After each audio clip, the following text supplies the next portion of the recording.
Quem, quem lembrou, deixa eu ver aqui no chat. O Rafael, obrigado.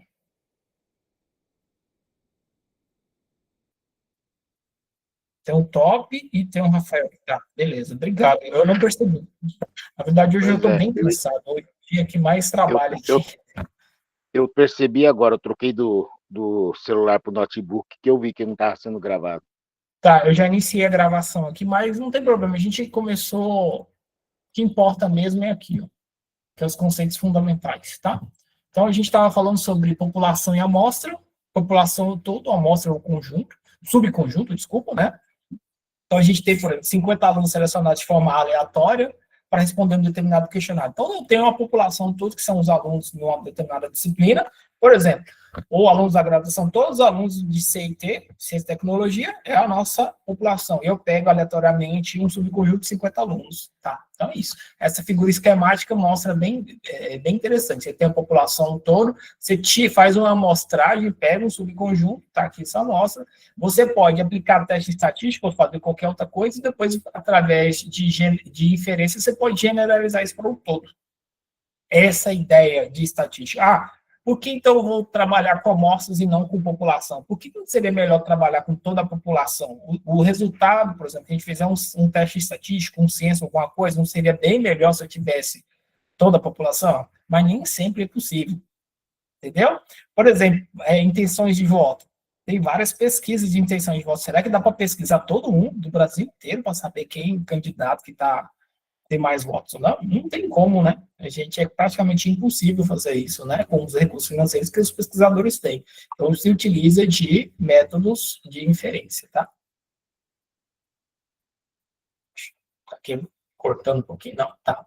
Bom, então, quando a gente fala de população e amostra, a gente tem que lembrar de alguns parâmetrozinhos, que esses parâmetros são as medidas que vão descrever alguma característica da nossa população. Por exemplo, valores que são fixos ou alguma coisa que é desconhecida. Digamos, a média populacional, com mi, uma letra grega, mi. Ou a proporção populacional, rho, ou a variância populacional, o sigma ao quadrado, ou o desvio padrão. Isso vai ficar bem mais claro quando a gente rodar um exemplo, digamos, com a média das idades das pessoas.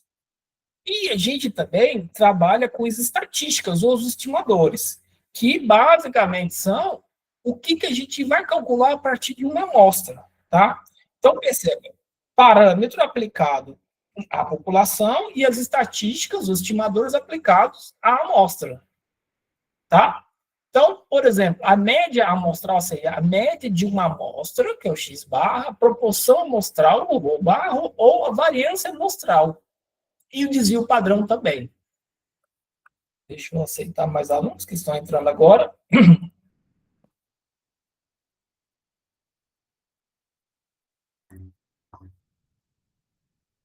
Então, ok, beleza. E considerando os tipos de amostragem, lembrando, ó, a gente tem população e amostra. Quando eu falei aqui, ó, uma amostra, um subconjunto da população, a gente pode, como que a gente poderia pegar um subconjunto da população? Uma maneira bem intuitiva é fazer a seleção desse subconjunto de maneira aleatória, né? Por exemplo, eu escolho aleatoriamente um subconjunto de alunos do curso de CIT. Mas existem outras maneiras também que isso pode impactar nos seus resultados.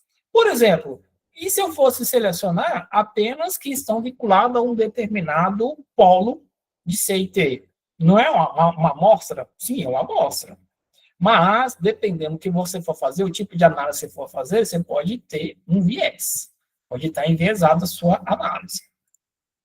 Então, a gente tem esses tipos de amostragens, que é as formas que a gente vai selecionar os indivíduos lá da nossa população. Ou seja, quem que a gente vai tirar da nossa população, um subconjunto, para formar uma amostra que seja o mais representativa do nosso estudo que a gente quer fazer. Então, existem vários tipos. Existem os métodos probabilísticos, onde, por exemplo, cada indivíduo vai ter a mesma chance de ser selecionado, de ser escolhido para compor a nossa amostra. Por exemplo, todos os elementos da população têm a probabilidade conhecida, que seja maior que zero, de serem incluídos na amostra. Então, eu posso jogar um dado para cima ou usar um gerador de números aleatórios para escolher essas pessoas aleatoriamente. Ou então, eu posso trabalhar com aleatoriedade controlada, que basicamente eu vou conseguir usar essas técnicas inferenciais, como, por exemplo, estimativas e testes de hipótese, com o controle dos erros amostrais. Tem os métodos não probabilísticos, então, por exemplo, a seleção pode ser baseada em um determinado critério, o pesquisador aí vai ter o nosso viés, digamos, vou selecionar só todos os alunos que pertencem ao campus de Água Boa, ou todos os alunos que têm mais do que 50 anos, e por aí vai. Então, essa seleção, ela não é baseada em probabilidade conhecida nenhuma, não tem nenhuma probabilidade, mas é um critério subjetivo. Por exemplo, vou escolher todo mundo que está no campo de Primavera do Leste, tá? Ou por conveniência, ou julgamento qualquer do pesquisador, mesmo se meu exemplo é o que eu estou escolhendo de maneira ad hoc. Então, a gente não vai conseguir generalizar, a gente não vai conseguir, por exemplo, fazer um estudo, fazer um teste estatístico dentro de uma amostra que foi escolhida sem método probabilístico, a gente não consegue generalizar para a população inteira. Então, tem que ficar bastante claro isso aqui, tá? Então, se eu não uso o método probabilístico, então não consigo generalizar, não consigo fazer generalizações estatísticas com o mesmo rigor lá para a nossa população inteira. Existe, então, os métodos de amostragem probabilísticos são mais importantes, tá? Lembra, a gente tem probabilísticos e não probabilísticos. Probabilístico tem a amostra aleatória simples, então todo mundo tem a mesma probabilidade de ser escolhido para criar a nossa amostra. Por exemplo, o CST aleatório de 50 alunos entre todos os matriculados, então vamos pegar aqui o curso de CIT, atualmente nós temos 47 alunos, né? Mas eu acredito que sejam bem mais alunos matriculados no curso, digamos, seja 200 alunos. Eu vou escolher 50 aleatoriamente. Ou seja, todo mundo vai ter a mesma probabilidade de ser escolhido para a nossa amostra. Ou fazer uma amostragem estratificada, fazer extratos, isto é, a população é dividida em extratos homogêneos, e sorteios são feitos dentro de cada extrato. Por exemplo, fazer as amostras de alunos por curso ou por turno proporcionalmente. Ou então fazer o seguinte: vamos pegar e segmentar os alunos, estratificar em masculino e feminino. Digamos, vamos arredondar, eu tenho 100 alunos no curso inteiro, sendo 60 do masculino e o restante 40 feminino. Então, o que eu tenho que fazer? Quando eu estou estratificando, eu deveria recuperar proporcionalmente essa quantidade de alunos, ou seja, fazer uma amostragem estratificada para criar a minha amostra. Isto é, a chance de um aluno, se eu usar uma amostragem aleatória simples, não poderia acontecer de eu, por exemplo, tirar 50 alunos, ter 48 alunos sexo masculino e 2 sexo feminino. Agora, quando eu uso uma amostragem estratificada, eu estou usando proporcionalmente a cada extrato. Então, por exemplo, eu poderia pegar uma amostragem estratificada, ter 30 alunos do sexo masculino e 20 alunos do sexo feminino. Então, eu tenho uma proporção de 50%. Ou a amostragem sistemática, então, eu posso fazer a seleção a partir de intervalos fixos, por exemplo, escolher a cada 10º nome uma lista ordenada aleatoriamente. Então, eu pego 10º, escolher, ou amostragem por conglomerados, ou o que a gente chama de clusters, que é mais usar o nome em clusters, tá? Então, eu vou dividir em conglomerados e ou mais deles são sorteados, por exemplo, selecionar algumas escolas ou algumas turmas e incluir todos os alunos dessas escolas à amostra. Então, existem vários tipos de amostragens que a gente pode ter, e isso pode impactar os nossos estudos, tá? Existe a amostragem por conveniência, a amostragem intencional, a amostragem por cotas, a amostragens bola de neve. Eu não vou entrar em detalhes nesses tipos de amostras, a gente vai detalhar mais isso quando a gente precisar nos exemplos da frente, tá? Eu vou avançar um pouco, porque eu acho que vocês já viram isso na disciplina de estatística básica, e também a gente tem muito material para discutir hoje. Então, fazendo uma comparação entre esses tipos de métodos, né, desde aleatória simples até bola de neve, tem uma tabelinha bem interessante aqui para a gente, por exemplo, guiar que tipo de amostragem a gente vai fazer. Bom, beber um pouco d'água. quando a gente falou de amostras, né, a gente falou de a nossa população, nossas amostras, e a gente falou que os indivíduos, eles podem compartilhar algumas características. Essas características, elas podem misturar, que são também variáveis, toda vez que eu falar características ou variáveis é a mesma coisa, elas podem ser tanto quantitativas como qualitativas. Quantitativas têm uma escala qualitativa, isto é, eu consigo contar as coisas, quantificar as coisas, e eu posso ter variáveis do tipo discreta, que basicamente é um número inteiro. E aí, por exemplo, você tem uma variável que representa a quantidade de filhos ou quantidade de reprovados. Isso é uma escala discreta inteira. Por quê? Ninguém pode ter 1,5 filho ou 1,6 filhos. Não existe, né? Por outro lado, eu posso ter uma variável quantitativa do tipo contínua. São valores reais, como, por exemplo, o peso corporal, a temperatura. Eu posso colocar a nota de uma pessoa, representar com uma variável do tipo quantitativa contínua. A nota do aluno foi 6,8. E aí, eu tenho as variáveis também do tipo qualitativos ou categóricos, que representam a categoria, como variáveis qualitativas nominais, que não existe, não tem nenhuma ordenação, como o sexo, o gênero, cor dos olhos, e por aí vai. Então, sexo masculino e feminino, cor do olho, e por aí vai, são variáveis, exemplo de variáveis qualitativas, ou seja, categóricas, nominais, e eu tenho as ordinais, que as ordinais, sim, vêm de ordem, ordinal de ordem, como, por exemplo, escolaridade, primeiro, segundo, terceiro grau, mês de observação, janeiro, fevereiro, ano, por exemplo. Então, são exemplos de variáveis qualitativas ordinais. Por que isso é importante? Porque nas nossas análises, a gente vai precisar caracterizar os tipos de variáveis que a gente tem para saber se a gente pode ou não pode aplicar um determinado método ou fazer algum processamento em cima dele. Por exemplo, olhe nessa tabelinha. A gente tem uma tabela de registro de eventos escolares. Então, tem a minha coluna, ID do evento. Quando eu falo coluna nessa tabela, também, essa coluna vai ser também uma variável, tá? Coluna, variável ou característica é a mesma coisa. Então, eu tenho a coluna data, ou a variável data, né? Hora, aluno, ID do aluno, tipo de evento, disciplina, o resultado, ou a nota dela, a nota ou status. Então, veja só, a gente tem 4 registros, 4 linhas, tá aqui, 1, 2, 3, 4, com 8 atributos. Atributo, coluna, variável, mesma coisa, tá?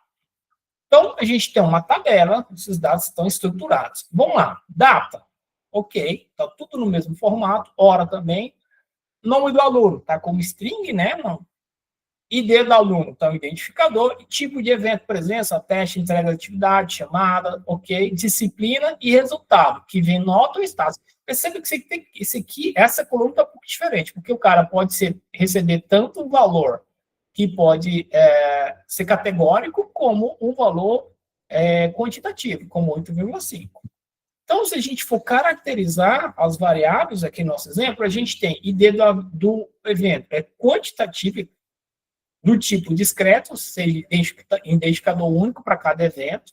A data é qualitativo nominal, a hora é qualitativo ordinal, porque a hora, né, tem ordem entre elas. O aluno é qualitativo nominal, o ID do aluno é qualitativo nominal também, o tipo de evento qualitativo nominal, a disciplina é qualitativo nominal, porém o resultado vai ser tanto qualitativo quanto quantitativo. A gente tem quantitativo contínuo, que a gente tem um valor de número real, 8,5, e qualitativo nominal. Por quê? Eu tenho presente, completa, ausente.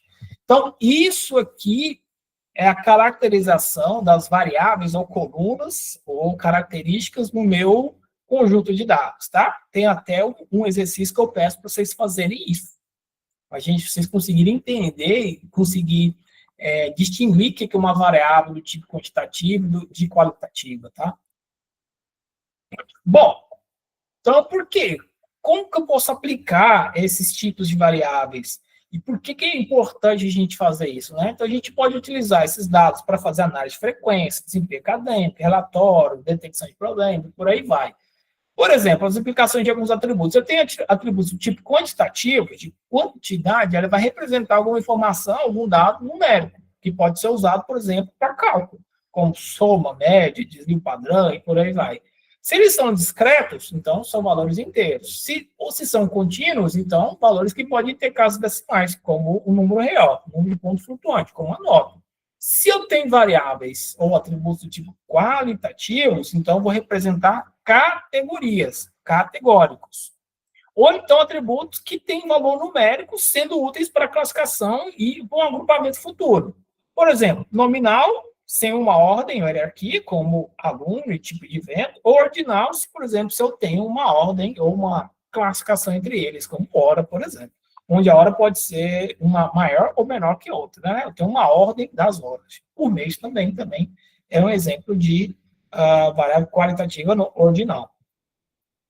E aí entra, dado esse básico de população, amostra, os tipos das variáveis, a gente já entra em estatística descritiva, que é fundamental a gente entender, por exemplo, algumas informações o nosso conjunto de dados, seja lá da nossa amostra ou da nossa população. Então, basicamente, quando eu falo de estatística descritiva, eu quero sintetizar, ou seja, eu quero resumir o máximo possível valores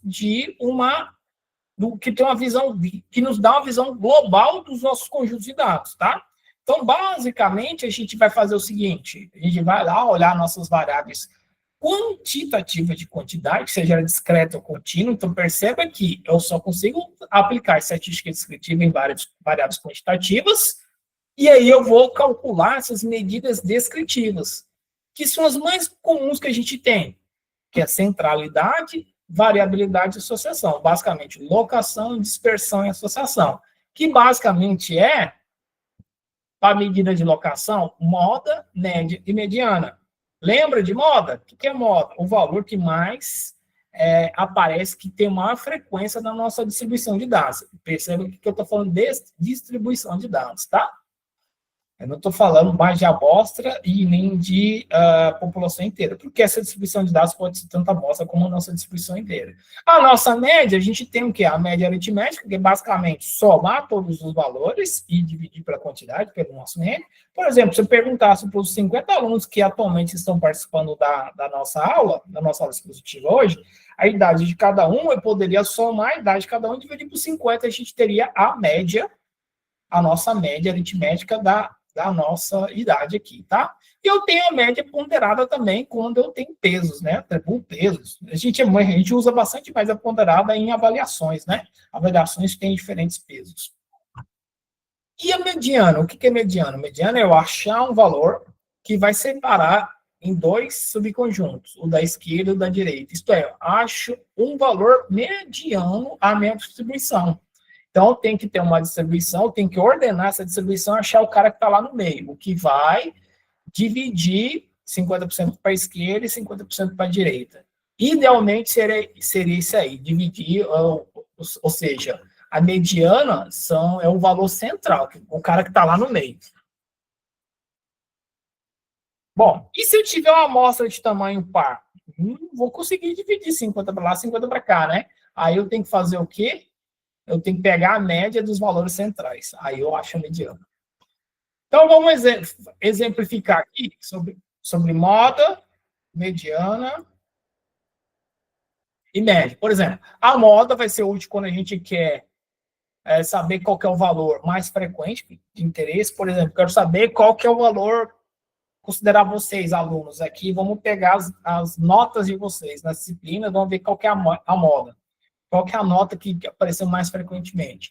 Ou a média, se eu fosse calcular a média também numa turma, às vezes a média esconde alguma coisa. Por exemplo, imagine que você tenha, vamos fazer o seguinte, 3 alunos, 2 alunos tirou 10 na avaliação, o outro tirou 0. Se eu calcular a média, isto é, pegar 10 com 3, dividir por 3, ou seja, é 20, dividido por 3, a média daria acima de 5, né?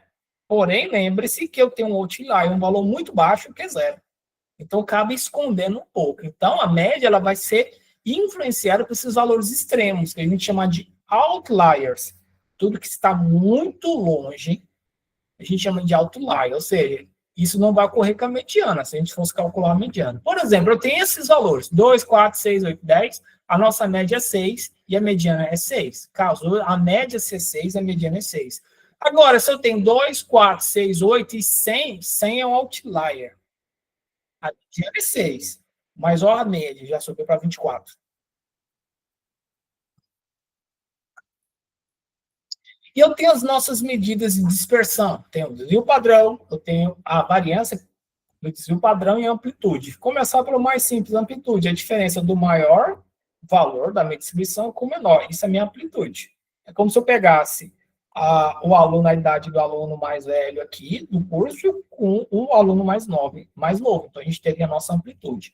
Já o desvio padrão, ele vai nos calcular qual é o nível de dispersão, ou seja, o nível que está espalhado em média da nossa média aritmética. Então, a gente vai ter o quê? A gente vai pegar calcular a nossa média, tá aqui o x bar, e para cada amostra nossa, a gente vai fazer o somatório de x, a nossa amostra i qualquer, menos o x barra dividido por n. Isso é o nosso desvio padrão. E a nossa variância, basicamente, que é o nível de dispersão dos dados em relação à nossa média. Quão espalhado está em relação à nossa média. É muito parecido com o desvio médio, entretanto, a gente vai pegar o quê? Em vez de pegar o módulo da diferença pela média, a gente vai pegar o quadrado, tá? Bom, o que isso significa? Significa que o nosso desvio médio, então ele vai ser menos sensível aos outliers. Por quê? Porque eu não tenho uma potência de 2 aqui, diferentemente do desvio padrão. O padrão está colocando um quadrado aqui. Aqui eu não estou colocando um quadrado, tá? Então, ele vai ser menos suscetível aos outliers.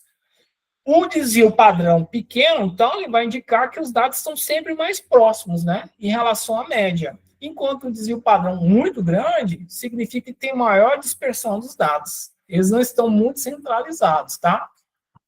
Por exemplo, considere que eu tenho esse conjunto de dados, 2, 4, 6, 8 e 10, o anterior. A média a gente viu que é 6.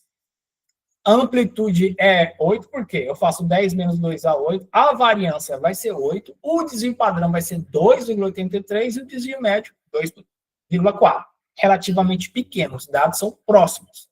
Agora, se eu pegar e incluir um outlier nesse mesmo conjunto de dados, então substituir 10 pelo 100, perceba que a média já aumentou muito, foi para 24, ou seja, 4 vezes mais que a média anterior. A amplitude foi para 98, 100 menos 2, 98. A variância subiu para caramba.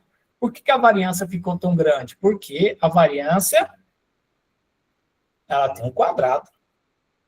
Tá? Por isso ficou 1.448. O desvio padrão 38, o desvio médio 30,4. Então, o que isso representa para a gente? Que se a gente olhar o desvio padrão e o desvio médio, o desvio padrão, quanto menor significa mais centralizados, mais próximos os dados estão, quanto maior, mais dispersos estão, e o desvio médio, ele também é uma medida de dispersão, mas ele é muito sensível aos extremos, aos outliers, tá? E aí a gente tem as nossas medidas de associação. As principais medidas de associação é a covariância e o coeficiente de correlação de Pearson. Existem várias outras medidas de associação. Eu só trago aqui os dois mais importantes, inclusive que nós iremos ver na aula de hoje, na prática. Então, a gente tem a direção do relacionamento entre duas variáveis e a covariância. Isso é, eu peguei duas variáveis do lado ou da minha amostra ou da minha população, vou calcular a covariância delas, e se eu chegar no valor positivo, significa quando uma variável aumenta, a outra aumenta. Quando uma diminui, a outra diminui também. Por exemplo, se eu tiver informações sobre uma amostra, sobre pessoas, ter duas variáveis ali, que é a massa corporal e o consumo de valor energético, provavelmente a gente tem uma covariância positiva. Isto é, quanto maior a massa corporal, maior o consumo energético. Tá? Ou então posso ter uma covariância negativa. Quando uma aumenta, outra tem que diminuir. Tá? E eu tenho o coeficiente de Pearson, que basicamente ele vai me dar uma covariância mais linear. Então, basicamente, a gente calcula a covariância de Pearson como a covariância das variáveis x e y dividido pelo sigma de x, os desvio padrão de x e y. Isso vai me dar um valor no intervalo de menos 1 a 1. E é bem legal, por quê? Se o valor está muito próximo de zero, não tem nenhuma relação linear. Se tiver um positivo, a gente chama que é uma relação positiva forte. As duas variáveis aumentam. Se tiver perto de menos 1, as duas variáveis, uma aumenta, outra diminui. Vamos ver na prática também com quantas isso aí. Por exemplo, só lembrando, né, a correlação de Pearson é normalizada entre menos 1 e 1. Quanto mais próximo de 1 menos 1, mais relacionadas essas variáveis estão. Vamos pegar esses dois exemplos. Eu tenho as variáveis, as características aqui, de x e de y, com esses valores, tá? Quando eu calculo a covariância, eu achei 8,05. Ok. Faço o cálculo da correlação de Pearson, achei esse cara aqui, ó, 0,96, que é muito próximo de 1. O que significa uma correlação positiva forte? Significa que eu tenho 1 e y teve 2. Quando eu aumentei para 2 aqui em x, o y também não aumentou? Ok, já indica alguma coisa. Aqui tinha 3, aumentei em relação ao anterior, e aumentou para 5. Então, perceba que tem uma correlação positiva. Toda vez que tem um aumento no valor, numa amostra aqui de x, o correspondente y também aumentou. Por outro lado, o que eu fiz aqui? Eu peguei e modifiquei alguns valores.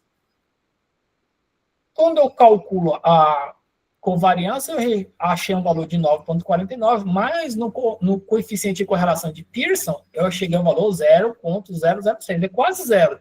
Significa que é uma correlação quase que inexistente. Então, eu não posso assumir que quando um valor em y aumenta, o x vai aumentar.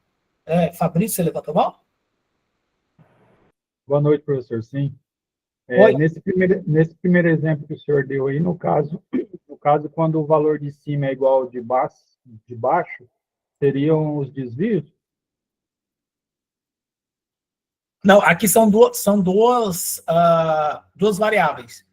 Acho que... Sim, eu falo porque o senhor foi dando um exemplo aí, até o número 3, que aumentou embaixo. Mas aí, por exemplo, o 4 repete, o 7 repete, o 9 repete, isso aí seria um desvio?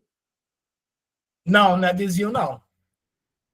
Okay. Mas perceba que o que está representando aqui é que toda vez que eu aumento o valor em x, ou eu mantenho y, ou eu aumento também, né? Ah, tá. O que não corre aqui. O que não corre do lado direito, né? Por exemplo, aqui, ó, 1 em x, y foi 2. 2 em x, o y já foi para 10, aumentou muito. 3, 5, 4, 4, 3, 26, aumentou muito. Agora, perceba aqui em 82, o x é 82, o y tinha que ser maior ainda, para ter uma correlação positiva forte, ele não aumentou, ele foi diminuir para 10. Então, a correlação de Pearson, ele está mostrando que não dá para a gente assumir que tem uma correlação positiva forte ou negativa forte também. Então, está falando que ele não vai achar uma correlação. Diferentemente desse outro conjunto aqui, que ele achou uma correlação positiva. Quando, por exemplo, x sobe e y sobe. Aqui a gente não pode afirmar nada. Não dá para afirmar que se x subiu, y vai subir.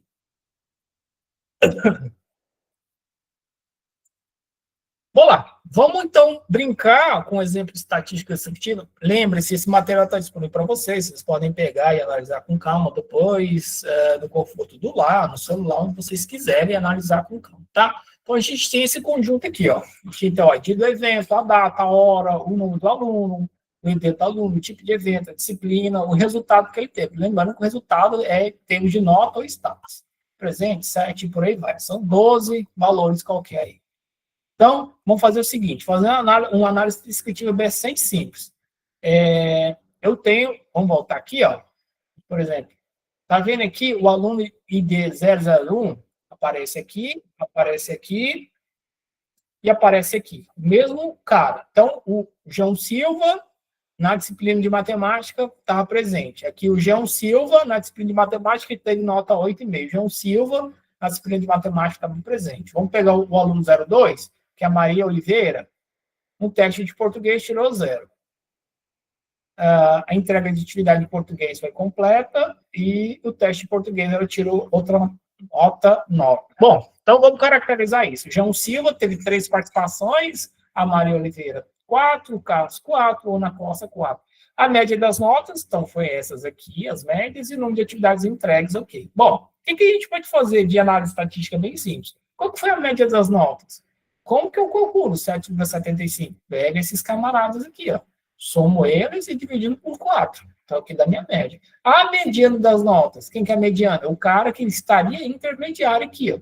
Vai ser, como é uma amostra par, eu vou ter que pegar os 2 elementos centrais e dividir por 2 para achar a mediana. Qualquer modo, não se aplica, né? Não tem valores que são iguais aqui. Desvio padrão das notas, 0,82. Correlação, frequência de participação em notas. Aí que tá. Perceba que o João Silva, a Maria, o Carlos e a Ana tiveram participação quase que iguais, né? E as notas foram relativamente boas. Então, tive, como faço a correlação de Pearson, por exemplo, deu 0,45, ou seja, é uma moderada positiva. Professor, por que a gente não calculou na mão aqui? Bom, é o seguinte, se a gente for fazer todo e qualquer cálculo de ciência de dados ou análise de dados na mão, a gente vai demorar muito tempo. A gente vai ver que um cientista de dados, a gente tem que automatizar as coisas, a gente vai usar ferramentas para calcular isso para a gente, tá? Outra ferramenta estatística muito, muito, muito útil são os quartis e percentis. Quartis de 4, que vai dividir nosso conjunto de dados, que estará ordenado em 4 partes iguais. Que eu tenho o primeiro quartil, o segundo e o terceiro. Então, tem 1, 2, 3 quartis, ou seja, dividir em 4 partinhas. Tem que ordenar os nossos dados, né? O primeiro quartil vai representar o valor que separa os 20% menores dados. Depois, o segundo quartil, ou nossa mediana, 50%, e o terceiro quartil, os 75%. Tudo que está à frente do terceiro quartil é os últimos 25%, ou seja, os últimos 25 maiores valores. E o percentil, o que ele faz? Divide 1, em escala de 1, né? Então, por exemplo, o percentil 50 é a nossa mediana, o percentil 25, 75 é o Q1, Q2, ou seja, o primeiro e o terceiro quartil.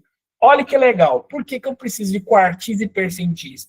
Para a gente conseguir utilizar uma ferramenta muito, muito útil que se chama Boxplot, um gráficozinho de caixa. Por exemplo, essa figura aqui representa muita coisa.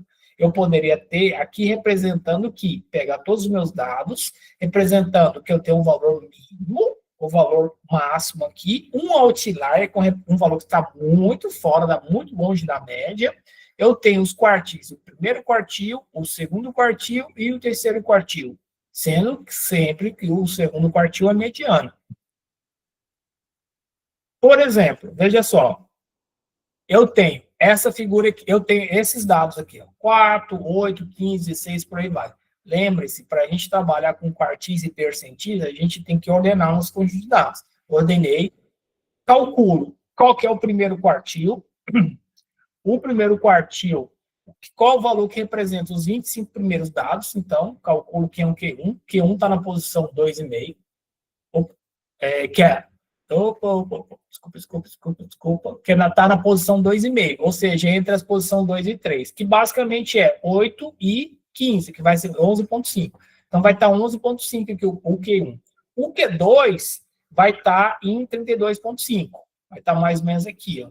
E o Q3 vai estar em 65, vai estar mais ou menos aqui. Então, significa que, a partir do Q1, Q2, Q3, eu consigo calcular o meu boxplot. O meu boxplot, o Q1 vai estar bem aqui, vai ser 11,5. O Q2, que é a minha mediana, vai estar aqui em 32. O Q3, 65, vai estar aqui. Esse gráfico está um pouco fora de escala, tá? E meus valores mínimos, que é o 4, está aqui. O valor máximo, 85, vai estar aqui, tá? E esse aqui, ó, não é mediana. Esse aqui é a média. Opcionalmente, a gente pode colocar a média como setinha tracejada, tá? Então, perceba que se eu bater o olho nesse gráfico boxplot, basicamente eu já consigo entender muita coisa relacionada a essa nossa distribuição. Aqui eu já olho quem é o menor valor, quem é o maior valor, quem é a nossa cara que está na mediana, quem que é o Q1, quem que é o Q2. Que é o Q3 aqui em cima, né? Desculpa. Ok, beleza? Então, perceba, a gente vai trabalhar muito com boxplot, a gente, se não ficou bem claro, a gente vai ver na prática como calcular essas boxplots aqui, as ferramentas que fazem isso para a gente, como a gente consegue fazer essas representações na forma de gráfico de uma distribuição de dados. Aqui. Bom, e aí falando de distribuição, a gente tem que lembrar que sempre a distribuição ela vai descrever como que os nossos dados, nossas características estão distribuídas. Por exemplo, olha só, eu tenho uma distribuição que pode representar uma frequência ou probabilidade de ocorrência. Por exemplo, se a gente for observar uma variável peso, a nossa feature peso, ou coluna peso, ou propriedade peso, dos nossos alunos, aqui do nosso curso, por exemplo, de CIT, a gente vai perceber que os valores, cada variável, para cada aluno vai variar, né? Por exemplo, eu tenho 78 quilos, o fulano de tal tem 60 quilos, ou tem 83, 56, 71 e por aí vai. Cada um tem um peso diferente, ou seja, tem uma variação da variável peso para cada aluno, de aluno para aluno. E aí, se a gente pegar todos os dados da variável aluno, de todos os alunos, da variável peso de todos os alunos, e montar uma distribuição, a gente vai conseguir enxergar essa variabilidade e vai tentar entender qual que é o padrão dessa variabilidade. Isso a gente vai tentar entender a distribuição da variável. Por exemplo, a gente tem a distribuição mais recorrente, que aparece sempre vários locais, que é muito, muito utilizada, que é a distribuição normal ou gaussiana, que ela segue esse formato de sino. Se eu pegar, a gente poderia até fazer aqui, né, se desse tempo, pegar as idades ou pegar principalmente o peso, a gente vai ver que a gente tem uma distribuição muito normal. Isto é, várias pessoas teriam peso muito parecidos, algum conjunto de pessoas estaria peso muito parecido, muito próximo do sino aqui, e poucas estariam nas extremidades. Então, essa distribuição normal tem esse valor, ou seja, tem um formato de um sino a partir de um valor central aqui. Esse valor central é a nossa média, isto é, onde maior parte dos dados estariam concentrados aqui. Vamos chutar, por exemplo, a média dos pesos de todos os alunos presentes na sala de aula seria 70 quilos. Então, vários alunos teriam peso próximo de 70. Aí, por exemplo, tem alguém que pesa 40 quilos, se alguém estaria mais ou menos bem aqui.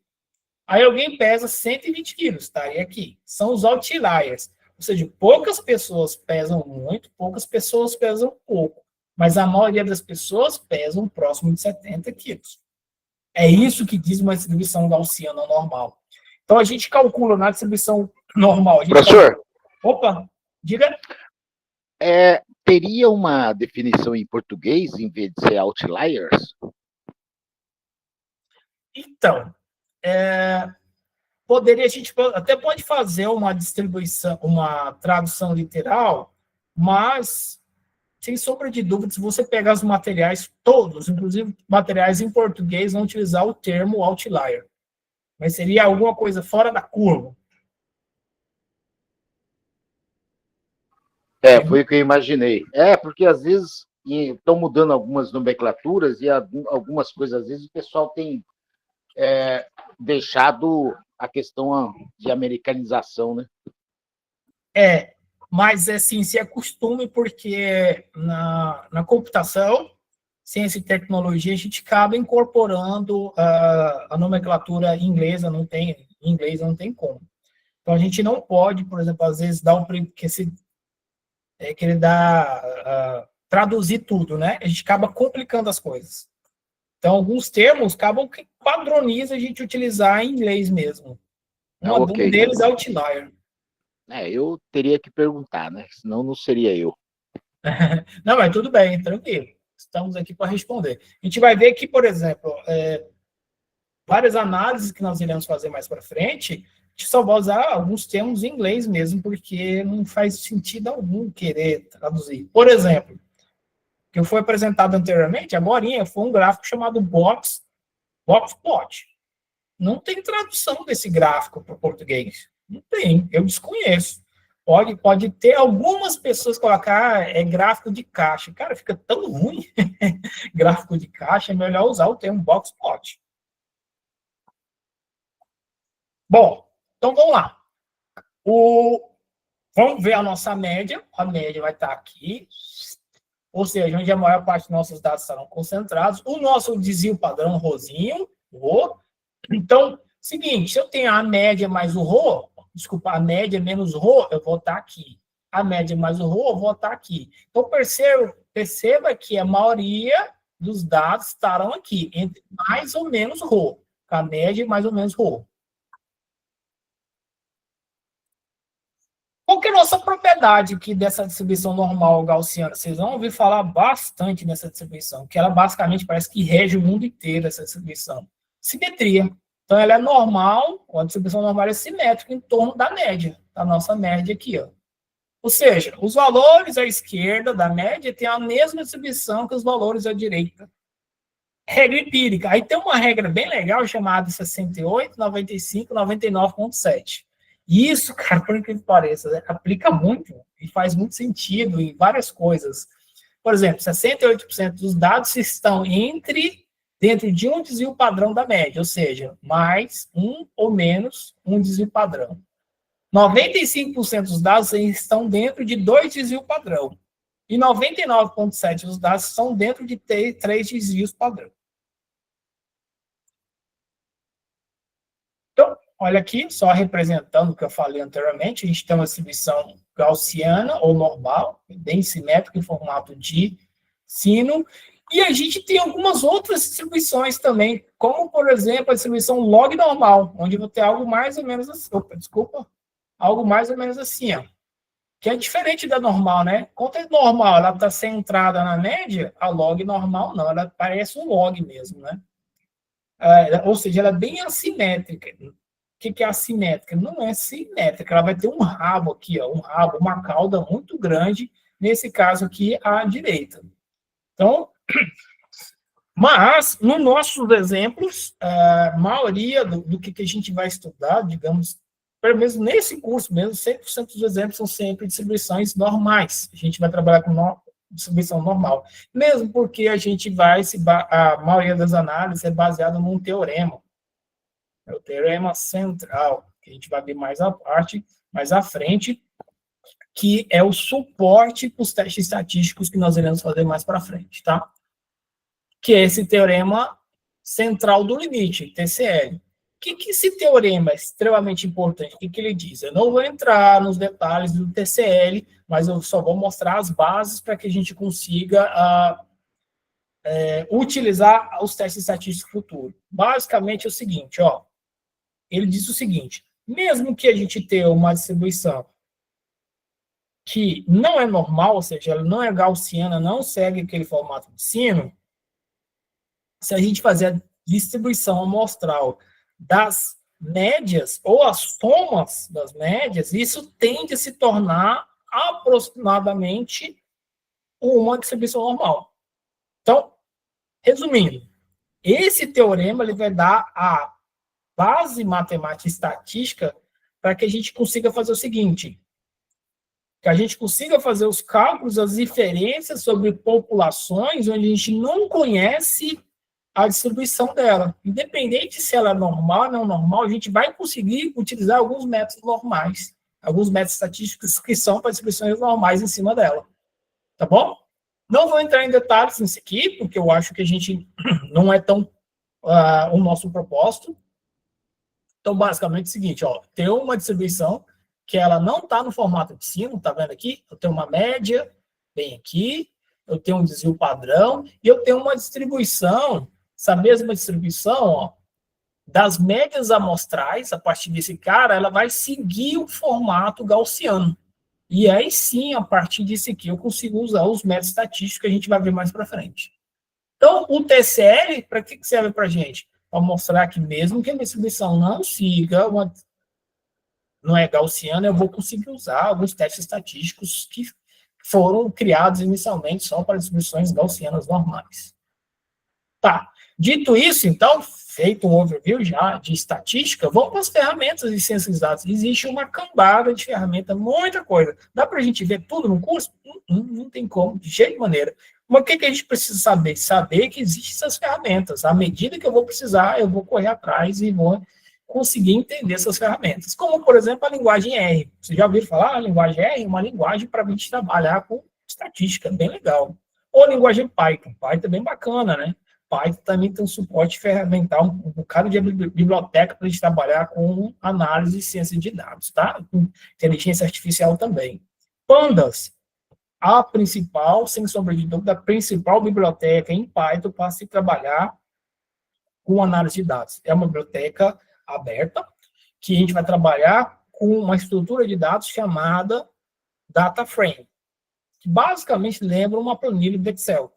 Então, é código aberto, tem muita coisa pronta já em Pandas, a gente não precisa ficar reinventando a roda, a gente vai pegar tudo que já tem pronto lá do Pandas. Por exemplo, aqui é um exemplo do Pandas. Eu tenho uma série, a gente tem, na verdade, duas estruturas de dados em Pandas, séries e data frame. Eu tenho uma série que basicamente lembra o quê? Um array, né? Um array onde eu tenho um index indexado e nossos dados. Então, aqui tem a primeira série, onde eu tenho os dados A, B, C, D, F indexado pelos índices inteiros, de número inteiro. Eu tenho outra série com esses outros valores, eu tenho outra série também. Eu posso juntar essas séries como se fossem colunas para criar o quê? Um data frame. Então, aqui, agora, o nosso data frame, que é parecido com a tabela do Excel, ele é formado por séries. Com calma, a gente vai ver esse aqui, vamos manipular ainda hoje um arquivo análise de dados com Pandas, tá? O Matplotlib, que é uma biblioteca também, para a gente criar vários gráficos. Então, a gente pode criar vários gráficos interessantes, como histograma, o próprio boxplot, gráfico de linha, gráfico de barra. Mas existe por exemplo, aqui são os exemplos dos gráficos que eu posso criar com o Matplotlib. A gente vai ver vários desses gráficos aqui, tá? Isso aqui é só uma degustação.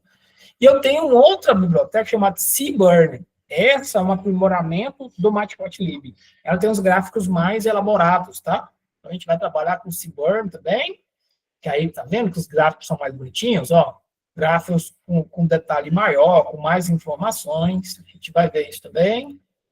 NumPy é uma outra biblioteca em Python para a gente trabalhar com computação numérica. Então, alguns cálculos que a gente precisa fazer para um conjunto de dados, em vez de ter que fazer na mão, um por um, a gente usa as ferramentas, os métodos lá do NumPy, como, por exemplo, fazer transformações nos dados, fazer multiplicação, soma o que seja. A gente vai trabalhar diretamente com essa biblioteca NumPy, e essa NumPy é base para várias outras bibliotecas, como o próprio Pandas. O Pandas usa o NumPy.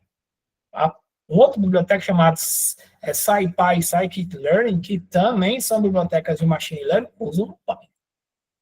E aí, beleza. Então, o NumPy é pau para toda obra. Ele vai ter operações aritméticas, vai ter operações de estatística, então tem já tudo pronto, implementado, operações de bitwise, operações de bits diretamente nos nossos vetores, a parte de copiar e visualizar arrays, a parte de stacking, operações de matriz, álgebra linear, operações matemáticas, a ordenação e por aí vai. Ou seja, ela é bem completa, essa biblioteca, tá? A gente vai usando e aprendendo aos pouquinhos. Não tem como a gente aprender tudo de uma vez. É uma coisa extremamente grande. São bibliotecas muito, muito grandes. É interessante que essas bibliotecas, como elas são código aberto, elas são atualizadas o tempo inteiro, tá? A comunidade sempre vai atualizando e melhorando. Jupyter, cara, isso é fenomenal. O que é isso? O Jupyter, tanto o Jupyter como o Google Colab, a ideia é que você consegue fazer o que a gente chama de notebook. O que são esses notebooks?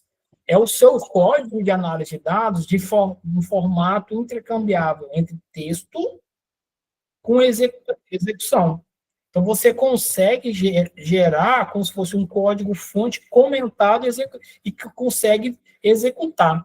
E aí, para quem não tem conta, pelo amor de Deus, faça uma conta lá no Google Colab. Já podem fazer até agora. Entra aí, Google Colab, e faço uma conta que vocês precisarão obrigatoriamente executar os notebooks que eu criei para a disciplina. Quem não quiser usar o Google Colab vai ter que instalar todas as dependências da máquina e criar todo o ambiente na máquina para desenvolver tudo na máquina, tá? Na sua máquina. Vamos só ver aqui, ó, dito aqui, ó, Google Colab. Opa, coloquei Colab. Esse aqui, ó, Google Colab. Vou entrar aqui no Google, tá aqui. Eu posso vir aqui, criar um novo notebook, new notebook. Eu vou criar um notebook.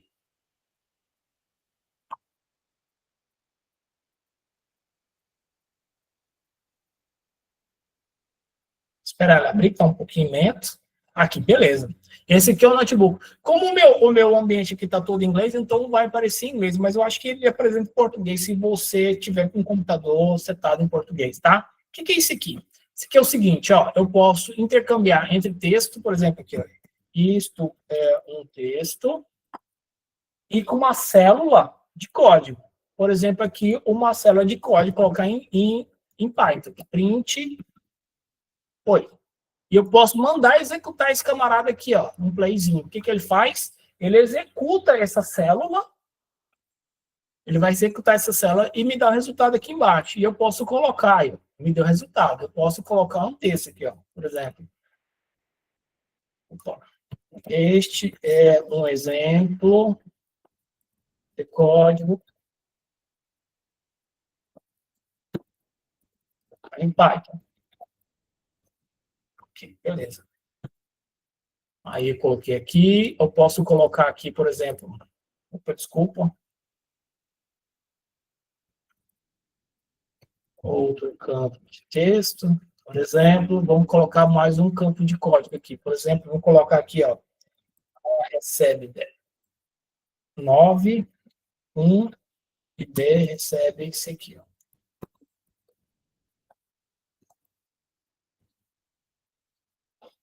Então, perceba que aqui eu estou criando um notebook, que é basicamente uma escrita de alguma coisa, né, como se fossem as minhas notações, em algo virtual executável. E a gente vai ver que depois, aqui é um exemplo bem simples, tá? A gente vai ver que a gente consegue colocar códigos elaborados e a gente vai fazer as análises em cima desse notebook, gerar coisas bem legais. Então, por quem não tem, entra lá no Google Colab, aí ele vai gerar esses arquivos no formato IPYND. Então, por exemplo, aqui, ó, chamado notebook, ó, IPYND. Essa é a extensão do nosso notebook, tá? Então, para quem teve a curiosidade de baixar o material da disciplina, eu já criei os notebooks, já está tudo prontinho. O que vocês têm que fazer? Importar os arquivos para o Google Colab. Qual que é a vantagem do Google Colab? Você não precisa configurar essa máquina, tem que mexer no seu computador, e esse Google Colab dá para você pegar e compartilhar esse camarada, que vem share, compartilhar, e compartilhar com um coleguinha a sua análise. Você pode trabalhar de maneira colaborativa, em que eu copiar link ou coloco o e-mail da pessoa, por exemplo, aurelio.net. Então, eu mando um send aqui, está compartilhando esse mesmo arquivo com o Aurélio. Essa é a grande vantagem do Google Colab. Vamos voltar aqui, onde a gente estava.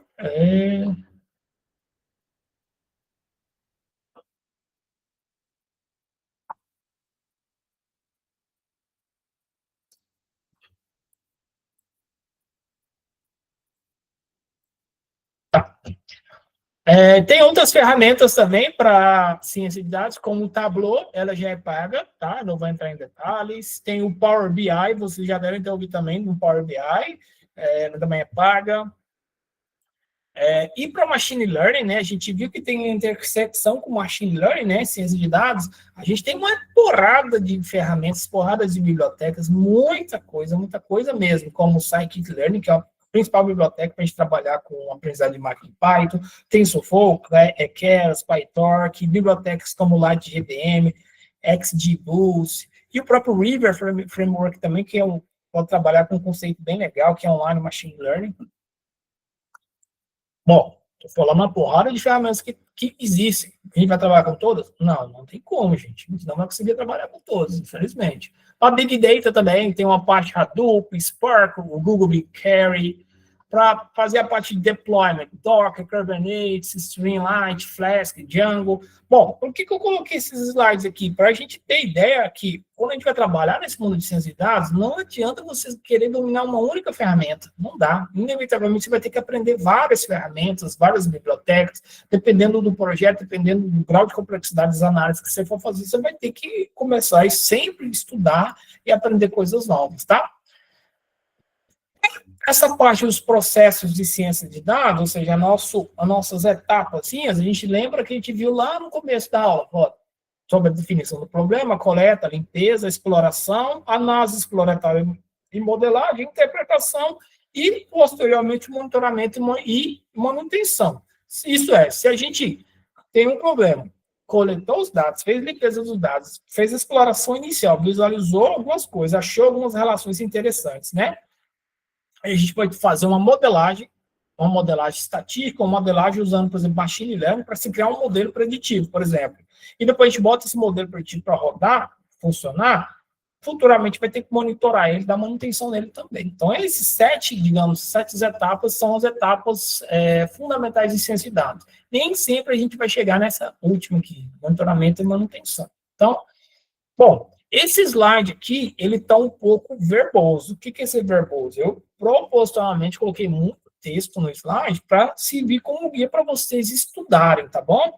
Então, eu vou dar uma pulada aqui em algumas coisas que eu acho que não são tão importantes, por enquanto, na aula, porque vocês vão ler o material, e vou direto aqui para análise exploratória e modelagem. Isso aqui a gente chama de EDA. Ó, Exploratory Data Analysis, EDA, tá? EDA do inglês, Exploratory Data Analysis. Outra coisa que também não dá para traduzir. Então, quando a gente fala no mundo de ciência de dados, fala, eu fiz o EDA do dataset, eu fiz o EDA do conjunto de dados. Todo mundo vai entender que você fez análise exploratória dos dados.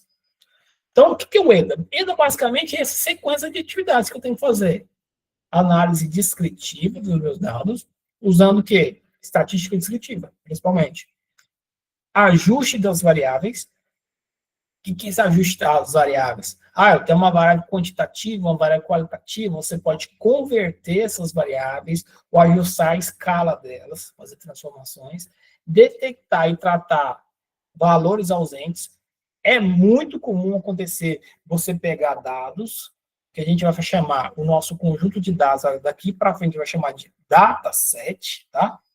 Ou seja, de novo, não tem como, é muito comum usar a palavra dataset ao invés da tradução literal conjunto de dados. Então, você tem o seu dataset, vários datasets têm valores ausentes, valores que não estão preenchidos, então aí você pode fazer o quê? Remover uma determinada feature, uma determinada coluna no seu dataset, remover uma determinada linha, fazer algum tratamento, fazer interpolação.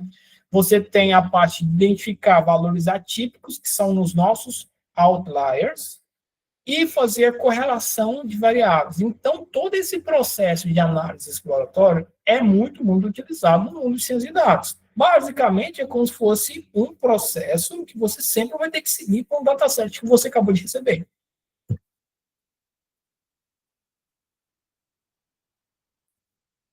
Bom, tem um material para leitura aqui para vocês que é bem legal. Afinal, como se desenvolve um projeto em Data Science em ciência de dados? Leiam esse material, por favor, tá? Quem não leu. Existem várias áreas de aplicação de ciência de dados, imagino que vocês já tenham percebido que existe um bocado, como, por exemplo, na parte de negócios e marketing, a gente pode trabalhar com ciência de dados para fazer segmentação do cliente. O que é segmentação do cliente? A gente pode separar os grupos de clientes. Por exemplo, uma empresa de e-commerce quer segmentar os seus clientes para criar campanhas de marketing mais eficazes. Então, ou seja, eu quero segmentar, achar um grupo para conseguir direcionar as propagandas para aquele grupo. Então, o que a gente tem que fazer? Nossas etapas lá do processo de ciência de dados para segmentação. Qual que é o objetivo? Identificar os grupos. Qual que é a pergunta-chave aqui? Quais fatores vão diferenciar os tipos de clientes? Que tipo de característica eu tenho que achar que vai conseguir diferenciar o tipo de cliente, né? Ou seja, quais são os produtos ou serviços que são mais atrativos para cada cliente também? Então, o que eu tenho que fazer? Eu tenho que coletar dados. Da onde eu vou coletar dados? Eu posso coletar dados transacionais, que basicamente é o histórico de compras, né? Saber o que o cara comprou, quando comprou, o tipo de produto, a frequência que ele compra, o dia da semana ou não. Os dados demográficos, como a idade do comprador, localização, gênero do comprador também, e os dados comportamentais. Qualquer frequência que esse camarada visita o nosso site. Será que esse cara que está comprando no site, ele faz compra somente quando tem cupom de desconto também? Eu percebo que eu tenho 3 fontes diferentes de dados que eu vou utilizar para aplicar ciência de dados. Por exemplo, o que eu posso chegar? Ó, cliente A, 25 anos, comprou 5 vezes no último mês e gasta em média R$200 por compra. Já o cliente B, tem 40 anos, comprou uma única vez no último mês e gastou 500 conto por compra. O que eu posso fazer, então? Pega esses dados, eu posso limpar os dados, eu posso normalizar essas variáveis, eu posso criar variáveis dependentes. Por exemplo, se eu tenho uma informação que representa o tempo que aquele usuário acessou, a data de início do acesso ao site, a data que ele deslogou do site, eu posso derivar uma outra que é o tempo médio entre compras também. Eu posso fazer a análise exploratória desses dados para identificar alguns padrões, do tipo, clientes jovens compram itens mais baratos e frequentemente. Por outro lado, o cliente mais idoso, mais sênior, ele vai comprar menos vezes, mas gasta mais por compra. E aí eu posso usar algoritmos, que aí não vou entrar em detalhe agora, tá? Mas a gente pode usar, por exemplo, algoritmos de especialização, como o Camins, né? O KNN, para a gente agrupar, para distinguir quais são os grupos de compradores. Vou pegar aqui outro exemplo aqui de finanças e bancos, detecção de fraudes. O que é isso aí? Bom, digamos que a gente foi contratado para fazer implementar um sistema que vai automatizar lá a detecção de fraudes em transações. Isso em tempo real. O que a gente tem que fazer, então? A gente tem que saber quais são as características, quais são as propriedades de uma transação que caracteriza ela ser fraudulenta ou não. Tá? E isso é muito importante, porque a gente vai ter que equilibrar a precisão e tempo de resposta. Já pensou se toda transação que você fizesse via Pix ou recebesse, isso demorasse, não fosse instantâneo, quase instantâneo, que hoje em dia demorasse um dia, ia cair em duros. Então, a gente tem que coletar dados históricos das transações, informações sobre o cliente, dados externos com padrões de fraudes já conhecidos e por aí vai. E aí, o que a gente tem que fazer? Fazer de novo o EDA daquele dataset para a gente criar algoritmos, tá? Algoritmo de classificação, para a gente chegar no produto que a gente quer. Não vou entrar em detalhes aqui, deixar para vocês lerem, tá? A saúde é a mesma coisa. Por exemplo, se eu fosse fazer monitoramento de paciente, digamos que eu quero monitorar pacientes que têm doença cardíaca para identificar algum sinal precoce de arritmia, algum outro problema que possa existir. Isso já existe, inclusive tem aqueles smartwatches, quer dizer, relógios, que são extremamente importantes, que eles monitoram mesmo em tempo real, eles já enviam um alerta se o cara está na iminência de ter um infarto ou não, por exemplo. Então, por exemplo, a gente quer detectar essas anomalias. Quais são as perguntas, a problemática que a gente vai levantar? Quais são os padrões de sinais vitais que estão associados a uma determinada complicação? Como integrar o monitoramento em tempo real com um alerta para os médicos? A gente quer responder isso aqui. De onde a gente pode coletar esses dados? Dispositivos vestíveis, como os smartwatches, os relógios, os monitor cardíaco e por aí vai. Pegar os registros hospitalares do cara, como histórico médico, medicamento, sensores de IoT, internet das coisas, como dispositivos que monitorar a frequência cardíaca do cara, a pressão arterial, a saturação e por aí vai, tá? E aí a gente fica coletando esses dados em tempo real, e aí depois a gente tem que fazer tratamento, fazer o EDA desses dados, que vão fazer parte do nosso dataset, para a gente criar um algoritmo, no final das contas, usando, por exemplo, machine learning. E esse algoritmo vai indicar se o cara está tendo infarto ou não, está iminência de ter infarto ou não. Tem vários exemplos aqui, como setor público governamental, ciência e pesquisa, carreira em ciência de dados. Tem o cara que trabalha com análise de dados, tem o cara que é o cientista de dados, tem uma diferença entre esses dois. Enquanto o analista, o Data Analytics, ele trabalha com a limpeza, com a interpretação dos dados, mas ele não chega ao nível de modelos preditivos. Quem faz isso é o cientista de dados. Então, o cientista de dados é mais completo que o analista de dados, tá?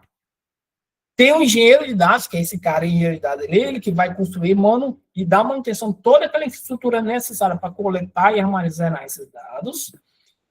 E aí, existem várias práticas relacionadas para a gente trabalhar com ciência de dados. Desde a parte de planejamento, organização, a parte de documentação, a parte de controle de versão. Quem nunca viu o Git, recomendo fortemente ter uma olhada no que é Git, tenta entender o que é GitHub, tem muito material pronto na internet. Ambientes virtuais, por exemplo, se a gente vai trabalhar, se eu quero montar todo o ambiente de ciência de dados da minha máquina, eu estou usando Windows, instale o Anaconda. Tá? Instala a Anaconda na sua máquina. Eu estou usando o Linux, faço instalação do ambiente virtual. Como que a gente faz para montar um ambiente na minha máquina? Você vai trabalhar só na minha máquina, não quero usar o Google Colab. Se você estiver no Linux, siga esse passo a passo aqui, tá? Você está no Windows? Siga esse passo a passo aqui com a Anaconda. Tentem fazer isso. Se não der certo, mandem mensagem lá no chat. Beleza? Bom, tem um exercício para vocês aqui, ó. Não precisa submeter, não abrir tarefinha, mas é importante vocês tentarem fazer, tá bom?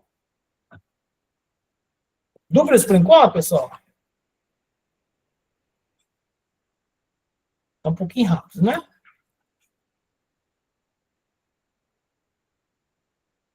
Bora. Rosiele, né? Olá, professor, boa noite. Oi? Oi, professor, me escuta? Escuta, Sim, né? tô escutando. É uma dúvida que eu tenho, mais uma curiosidade. Que na estatística tem um assunto que é bem mais assim adiantado, chamado séries temporais. O cientista de dados, ele trabalha com séries temporais? Trabalha. O que é uma série temporal? Uma distribuição considerando o tempo. Como, por exemplo, vou dar um exemplo de série temporal. A temperatura ao longo do ano. Imagine que eu tenho, por exemplo, eu tenho um sensor aqui no centro da cidade que a cada minuto ele captura a temperatura. E eu tenho registro temporal disso em um ano. Sacou? Isso é uma série temporal, vai mostrando a variação do tempo. E aí eu uso várias ferramentas de ciência de dados para fazer alguma análise em cima. A minha dúvida, a gente vai chegar a fazer esse tipo de estudo ou não? Não A dá gente vai ver tempo? algumas coisas correlacionadas. Vai ver sim. Mas existem, por exemplo, ferramentas próprias para se trabalhar com séries temporais. Várias daquelas bibliotecas que eu mostrei lá anteriormente, algumas têm suporte, alguns métodos para trabalhar com séries temporais. Obrigado, professor. Outra dúvida que eu tenho, o senhor mostrou antes do Google Colab, se não me engano. O Jupyter Notebook. Oi? Foi o Jupyter Notebook que você queria perguntar? Não, foi antes. É um que tinha uma série lá, tinha 1, 2, 3, 4, uma ferramenta que faz um monte de coisa. A minha dúvida é naquele stacking. Isso, esse aí, NumPy, né? NumPy. É o NumPy. A minha dúvida é nesse número 5. Eu não tô vendo. Stacking. Esse stacking seria na hora que eu tô fazendo a mineração dos dados? Eu não consegui entender. Boa pergunta. Eu tirei essa figurinha de algum lugar. Deixa eu ver aqui. Vamos descobrir, ó. Aqui, ó, vamos colocar aqui, ó. NumPy. What does mean stacking? Opa, faltou um K aqui. Stacking. Vamos lá.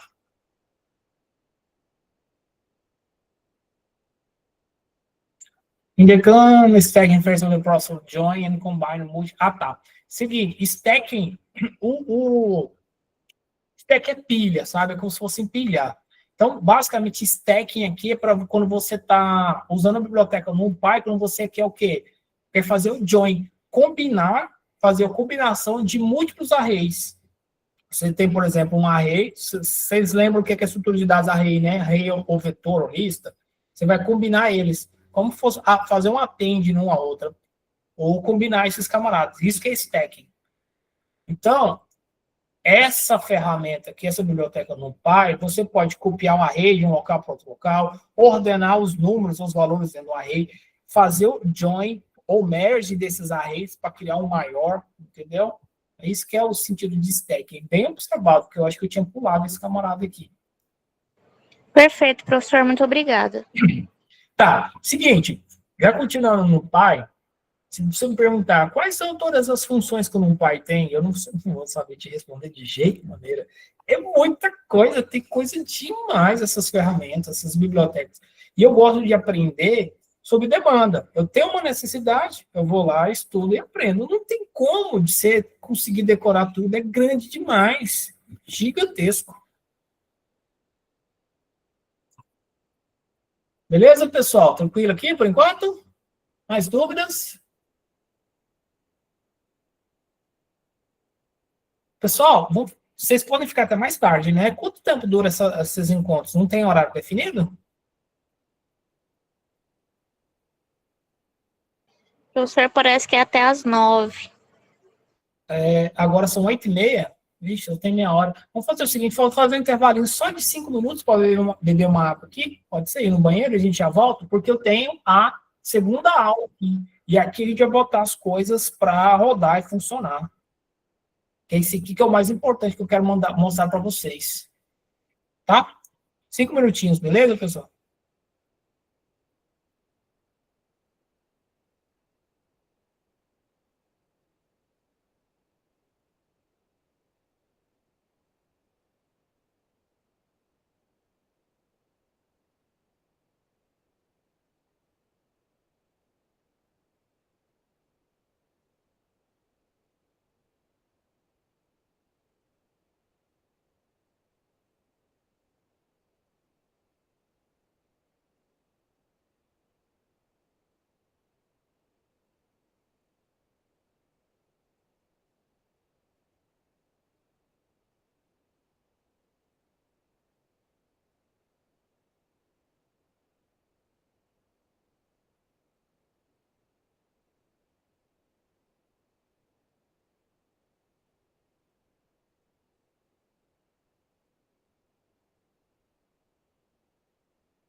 Oi, pessoal, tô de volta. Vamos lá?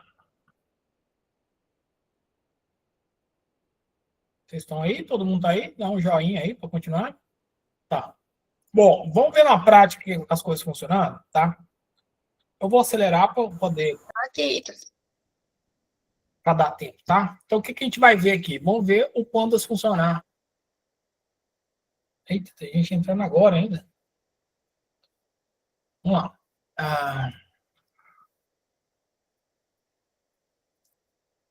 Então, vamos lá. O que é o Pandas? Pandas, na verdade, é nada mais é do que uma estrutura de dados, uma biblioteca, o nome Pandas, que fornece a estrutura de dados para a gente trabalhar com ciência de dados. É a principal ferramenta para ciência de dados em Python, tá? É open source, ou seja, código aberto, então a gente pode usar sem problema algum. Tá, como funciona? O Pandas trabalha com duas ideias, duas estruturas. A série, que é como se fosse uma coluna de uma planilha, tá aqui, ó, série 1, série 2, série 3. E essas colunas podem armazenar qualquer tipo de valor. E ela é indexada, tem um index, tá vendo? O index, que é o index cada elemento aqui. Então, nessa série 3, eu tenho aqui no index 5 o valor 6. No index 3, eu tenho valores 4 e 5. Aqui tem string A. Então, perceba que o Pandas, a série, eu posso armazenar valores heterogêneos, não precisa ser valores iguais. E aí, quando eu junto várias séries, eu crio um data frame. O data frame. Tem tradução para o data frame? Não. É isso mesmo que a gente tem que utilizar. Data frame. Então, esse é o data frame, um exemplo de data frame, que eu vou acessar através das colunas e do índice. Linha, coluna.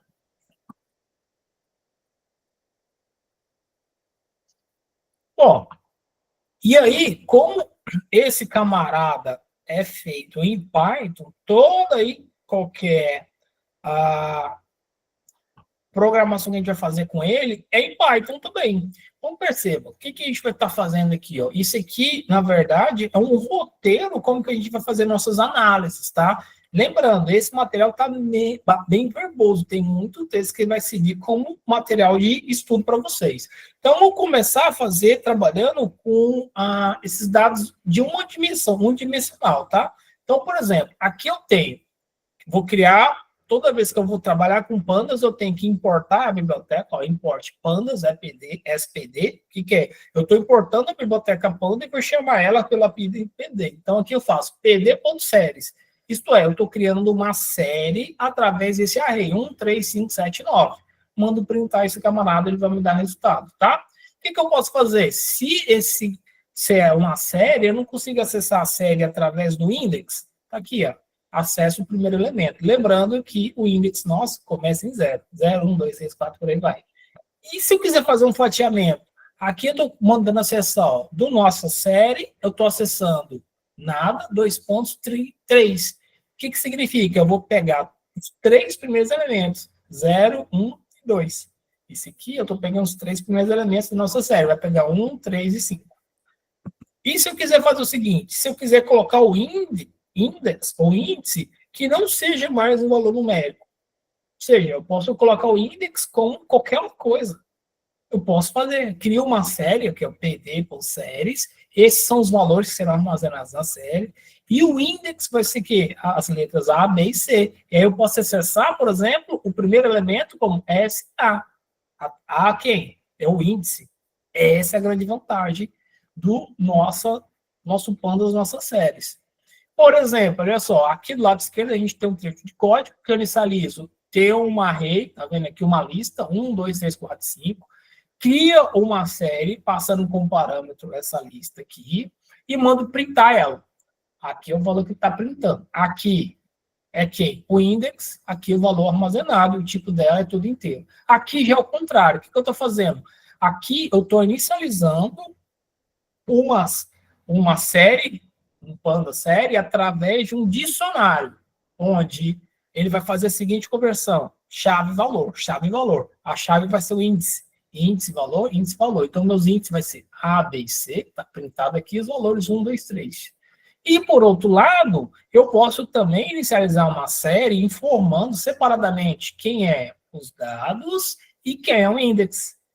Então, nesse caso, eu tenho 1, 2, 3, 4, 5, são os nossos dados, nossos valores, e os índices A, B, C, D e F. E inicializo, ou seja, crio, instancio essa série, passando com o parâmetro dado, índice, e mando printar aqui.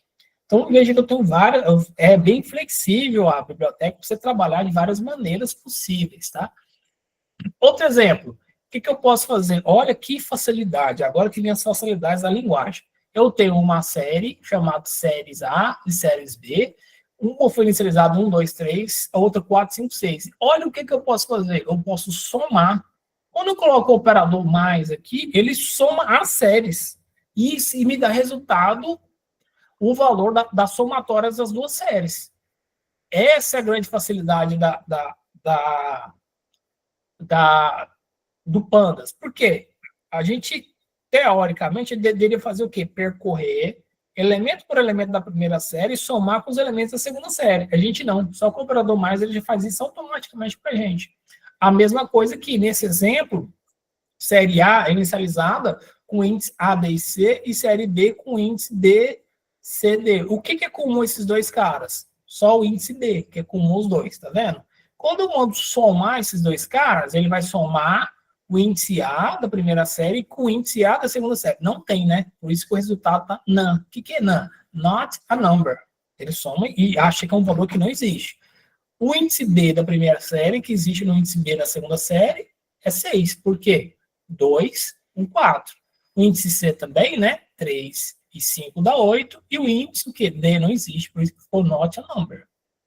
Bom, então, como que, então, se a nossa estrutura unidimensional é a série, a nossa estrutura bidimensional vai ser o data frame, que se parece muito com uma planilha, com uma tabela, uma planilha do Excel. Bem...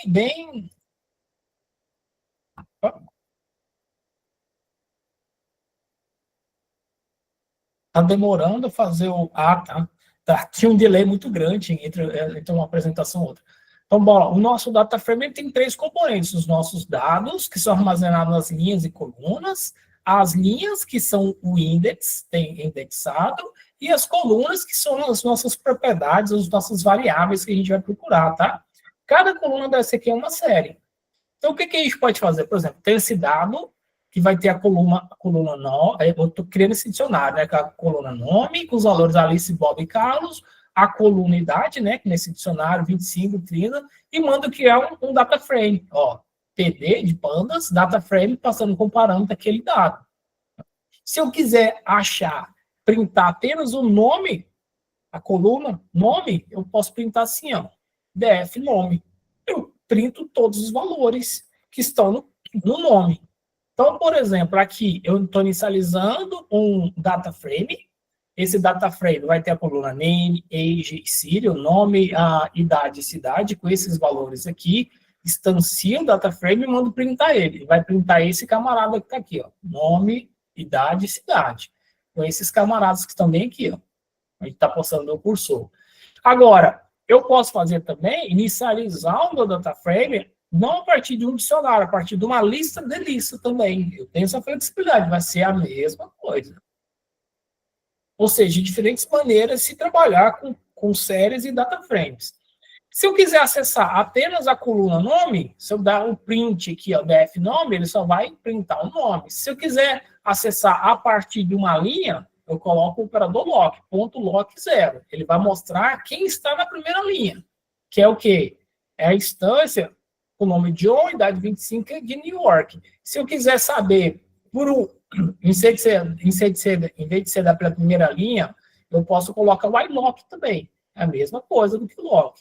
Ou se quiser saber apenas, por exemplo, quem está na primeira linha, mas eu só quero saber a propriedade name, faço assim, ó, df at 0, que é a primeira linha, name, John.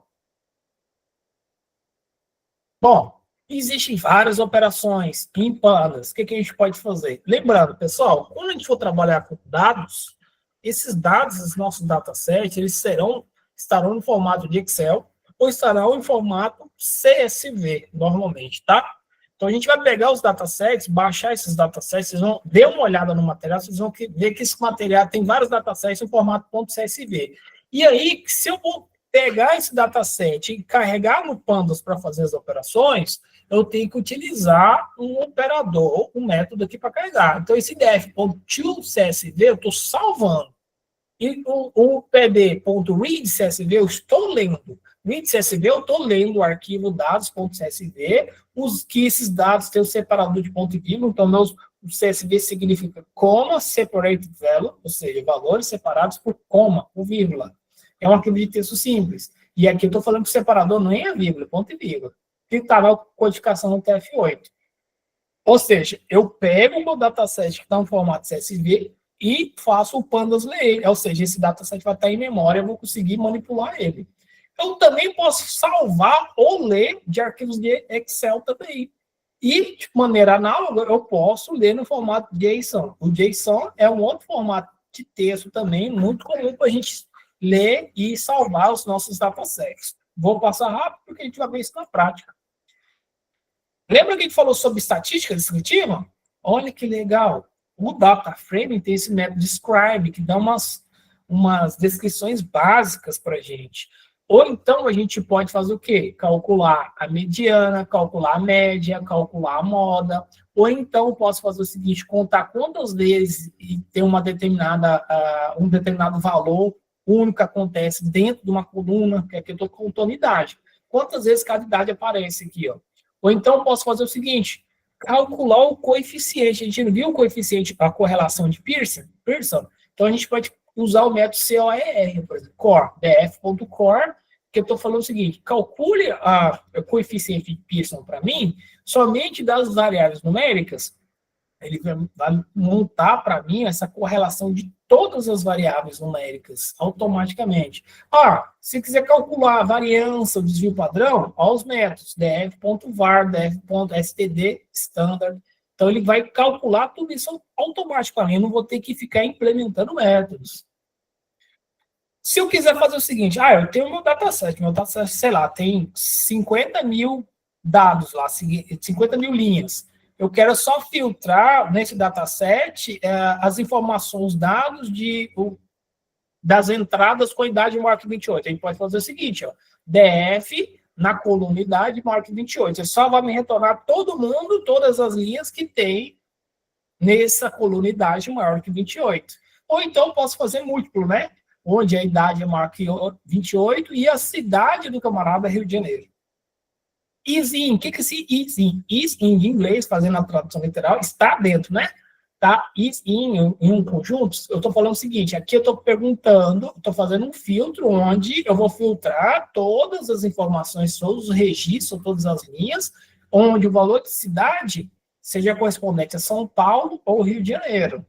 Ou então eu posso fazer o seguinte, eu posso filtrar todas as linhas onde o nome contém LI. A palavra, por exemplo, Lisiane, Thiago já não vai retornar. Ou então eu posso fazer uma carry bem no estilo SQL. Aí eu posso colocar idade mark 28 e cidade do Rio de Janeiro. Então tem uma flexibilidade gigantesca para fazer isso aí. O que eu posso fazer? Eu posso adicionar colunas ao meu dataset, eu posso adicionar linhas ao meu dataset, eu posso adicionar uma linha num determinado índice específico, eu posso remover uma linha, posso remover uma coluna, posso remover uma linha a partir de uma condição. A gente pode ordenar o nosso dataset em forma crescente, forma decrescente, a gente pode ordenar a partir de uma coluna, a partir de duas colunas e por aí vai. E aí que vem a parte prática, vamos trabalhar com Iris Flower Dataset. É um dataset que realmente existe, um dataset de estudo. Esse dataset, ele tem informações de 150 flores da espécie Iris, é um dataset de verdade mesmo. E dentro desse dataset, a gente tem 3 subespécies. Dentro da espécie Iris, tem 3 subsets, ou subespécies. Iris setosa, Iris versicolor e Iris virgínica. O que esse dataset vai ter? Ele vai ter 4 colunas. A coluna que mostra qual que é o comprimento da sépala, qual que é a largura da sépala, qual que é o comprimento da pétala e qual que é a largura da pétala. Por incrível que pareça, essas informações que são utilizadas para distinguir se uma flor pertence à virgínica, versicola ou setosa. Então, essa aqui é uma íris, é uma espécie íris. Esse aqui é uma íris setosa, esse aqui é uma íris versicola, esse aqui é uma íris virgínica. Então, eu vejo que o tamanho da pétala e da sépula são diferentes entre elas. Apesar que a gente não tem um olho tão treinado, a gente acha que é tudo igual, tudo é florzinha, mas são diferentes, tá? Então, o que a gente vai fazer? Aqui é um exemplo do dataset. Tem um comprimento e a largura da sépula, a pétala e a comprimento e a largura da pétala e a espécie que ela pertence. Então, por exemplo, aqui tem um exemplo que eu tenho uma instância, primeiro registro, de uma amostra do tipo setosa, onde o comprimento da sépula é 5,1, a largura 3,5, o comprimento da pétala 1,4, a largura 0,2, ela foi classificada como setosa, como esse camarada aqui. Eu vou ter 150 linhas, 50 para cada espécie. O que a gente vai fazer, então? A gente vai fazer uma análise em cima desse dataset, pelo que pareça. A gente vai usar esse roteiro aqui, ó. A gente vai tentar compreender o dataset, carregar e visualizar esse dataset, fazer um resumo estatístico do dataset, fazer uma análise univariada. O que é univariada? Uma análise de uma única variável. A gente vai usar uma variável por vez. O dataset tem quantas variáveis? 1, 2, 3, 4. Tem uma quinta variável aqui, que na verdade é o target, é o alvo, né? A gente vai desconsiderar, você vai usar somente esses camaradas aqui, para fazer análise em cima daquelas variáveis. E aí, para isso, para fazer análise univariada, a gente vai trabalhar com as distribuições das variáveis numéricas, aí a gente vai ver se segue uma distribuição normal ou não, trabalhar com histograma, com gráfico de densidade, trabalhar com os box plots, vamos fazer análise bivariada. O que é bivariada? Duas variáveis. Que aí, basicamente, a gente pode comparar, por exemplo, a largura e a altura da pétala, ver se tem uma relação entre elas. E, para isso, a gente trabalha com gráficos de dispersão, scatter plots, e o pair plots, gráficos de par. E podemos fazer também a análise mais do que uma variável, multivariada. Que aí eu vou trabalhar com gráficos tridimensionais, gráficos de calor, de correlação também, e, por fim, tirar as nossas conclusões, nossos insights, tá? Então, o que a gente quer fazer com a compressão inicial? Tentar entender esses dados, ver de onde ele é, a análise univariada, fazer essa divisão das variáveis mais do que usando duas variáveis, análise bivariada, análise multivariável, mais do que duas variáveis, e por aí vai. Para a gente fazer essas análises, como essas análises univariada, bivariada e multivariada, basicamente a gente faz através de gráficos, a gente deveria aprender quais são os principais tipos de gráficos, tá? Como a gente está com 9 horas e 54 minutos, talvez a gente nem consiga executar, ver todos os gráficos que são disponíveis aqui, tá? Então, quando der 10 horas, eu prometo que eu vou parar a aula. Então, a gente tem o histograma, que é o gráfico mais interessante, que é basicamente a distribuição dos dados no conjunto de bins. Cada coluna dessa aqui é um bin. E aí, o que eu faço? No eixo X, a gente tem os intervalos dos bins, e o eixo Y é a frequência dos valores. Se eu olhar aquele dataset nosso, a gente tem 3 cores. 3 classes, setosa, versicola e virgínica. Se eu olhar a largura, o comprimento da sépula, olhar só o comprimento da sépula, tem essa distribuição.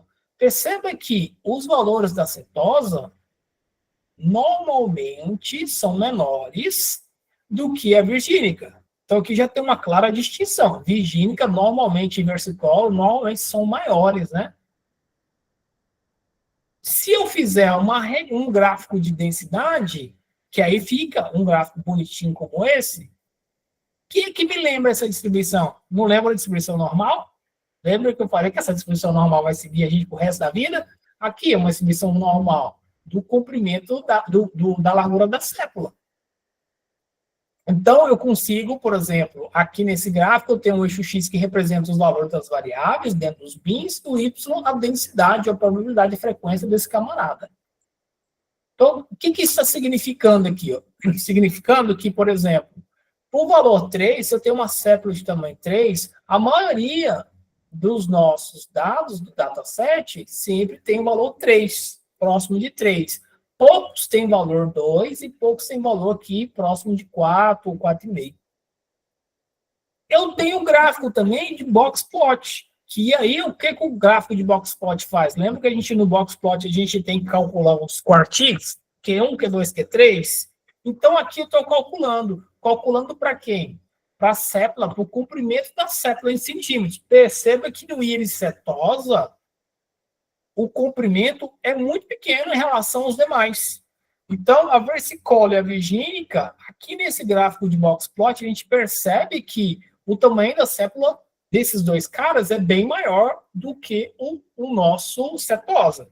Olha que legal. E aqui eu consigo achar o menor valor e o maior valor. Aqui, a nossa mediana. Se eu dar uma olhada já na pétala, no comprimento da pétala, também. Aqui tem uma distinção mais clara ainda entre a íris setosa com os demais. Bom, aí eu pergunto para vocês.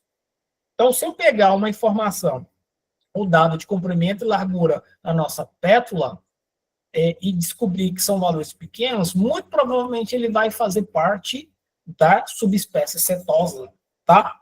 Então, perceba que esse já é o primeiro insight que a gente tem aqui, uma primeira informação que a gente consegue tirar fazendo análise desse gráfico. E eu tenho um gráfico de dispersão, que aí sim, o gráfico de dispersão, é uma análise bivariada. Eu uso duas variáveis. Aqui eu estou utilizando a largura, o comprimento da sépula e a largura da sépula. Ou seja, no eixo X, aqui eu tenho o comprimento e aqui eu tenho, no eixo Y, eu tenho a largura da sépula.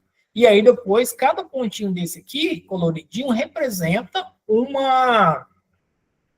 uma subespécie diferente. De novo, aqui você veja que eu tenho basicamente clusters, né? Eu tenho esse cluster bem alinhado aqui, que pertence a uma subespécie, com esses outros camaradas que pertencem a outra subespécie também. Então, de novo, aqui a gente consegue visualizar uma certa correlação entre as variáveis sépula, comprimento e largura dela para essa espécie vermelhinha, que no caso vai ser a setosa. Bom, e aí eu posso ter o quê? Um gráfico de par. O que é esse gráfico de par? Ele pega todas as variáveis numéricas do dataset e faz todas as correlações bivariadas que podem. Todas as combinações possíveis, que vai gerar esse gráfico aqui, ó. Que legal. Então, o que esse gráfico está representando aqui? Ó? Por exemplo, aqui, ó, no eixo Y, é o comprimento da sépula. E aqui é o comprimento da sépula. Tá? Esses dois caras. Sépula, comprimento, largura da sépula, comprimento da pétala e largura da pétala. Então, faço todas as combinações possíveis. Então, por exemplo, olha só. Se eu olhar esse camarada bem aqui, no eixo X, se eu olhar aqui para baixo, é o comprimento, a largura da sépula, tá aqui. E aqui é o comprimento da sépula, desse gráfico. Agora, se eu olhar para esse outro gráfico onde está o cursor, aqui eu vou considerar no eixo Y o comprimento da sépula com o comprimento da pétala.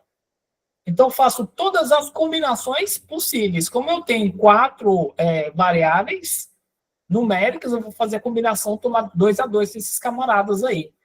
Aí, não sei se vocês conseguiram perceber, mas tem,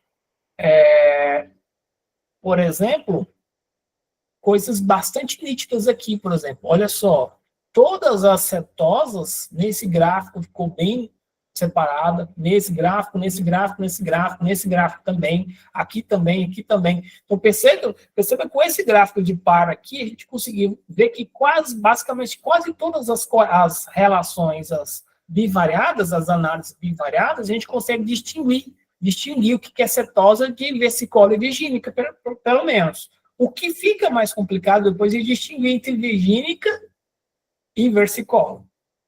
Mas, nesse gráfico aqui, ficou mais claro para a gente entender. Aqui, de certa forma, também, né? E por aí vai.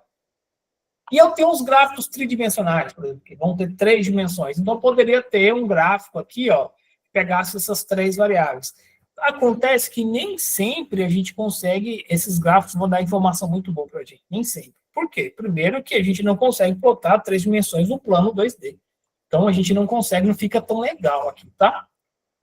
E, por fim, uma das análises bem legais é o heatmap, que é o mapa de coleta e correlação. O que esse camarada está fazendo aqui? Eu tenho todas as variáveis numéricas e eu tenho a correlação entre elas. Então, olha, para linha e coluna.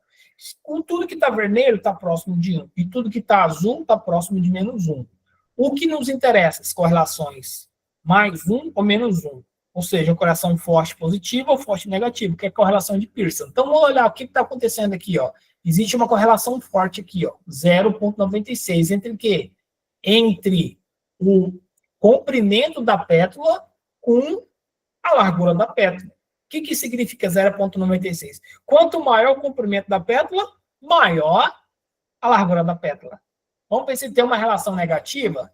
Tem uma aqui, ó, menos 0,43. Não é tão forte negativa, mas indica o seguinte, que a sépala, a largura da sépala tem um comportamento inverso com o tamanho da pétala. Isto é, se a sépala, a largura dela cresce, o comprimento da pétala diminui e vice-versa. Isso que está representando esse mapa de calor, porque a gente está calculando a correlação, e aqui nesse caso é uma correlação de Pearson, que dá um valor entre 1 e -1. Beleza? O que a gente tem que fazer, então? Botar para rodar esse camarada aqui, ó, Iris. Esse notebook aqui, ó. Esse notebook, vocês podem baixar ele e colocar aqui diretamente no seu Google Colab ou no seu ambiente. No seu ambiente, tá? Então, tá aqui passo a passo as análises que estão sendo feitas. Por exemplo, aqui eu estou importando a biblioteca Pandas, importando a biblioteca Seaborn, a Matplotlib. Vou fazer a compressão inicial do nosso dataset. Olha que legal. Nosso dataset, eu estou baixando esse dataset diretamente da biblioteca Seaborn. A biblioteca Seaborn ela é tão completa que ele traz até alguns datasets de exemplo para a gente. Um deles é do Iris. Então, aqui, ó, SNS, que é o nosso Seaborn, .load dataset Iris, ele traz para a gente o dataset. E eu vou fazer o seguinte, iris.head10, eu estou mandando printar as 10 primeiras linhas do nosso dataset. Tá aqui, ó. Se eu pegar iris tail, eu vou mandar printar. Opa, desculpa, eu tenho que rodar tudo de novo aqui. Eu vou mandar printar o tail de rabo, as últimas 10 linhas, que é da Virginia, que apareceu aqui, né? Se eu colocar head, é a cabeça. E tail lá no final. Iris.inf dá algumas informações do dataset. Está mostrando o seguinte, o nosso dataset, ele tem 150 entradas e 5 colunas, sendo a coluna comprimento e largura da sépala, comprimento e largura da pétala e espécie.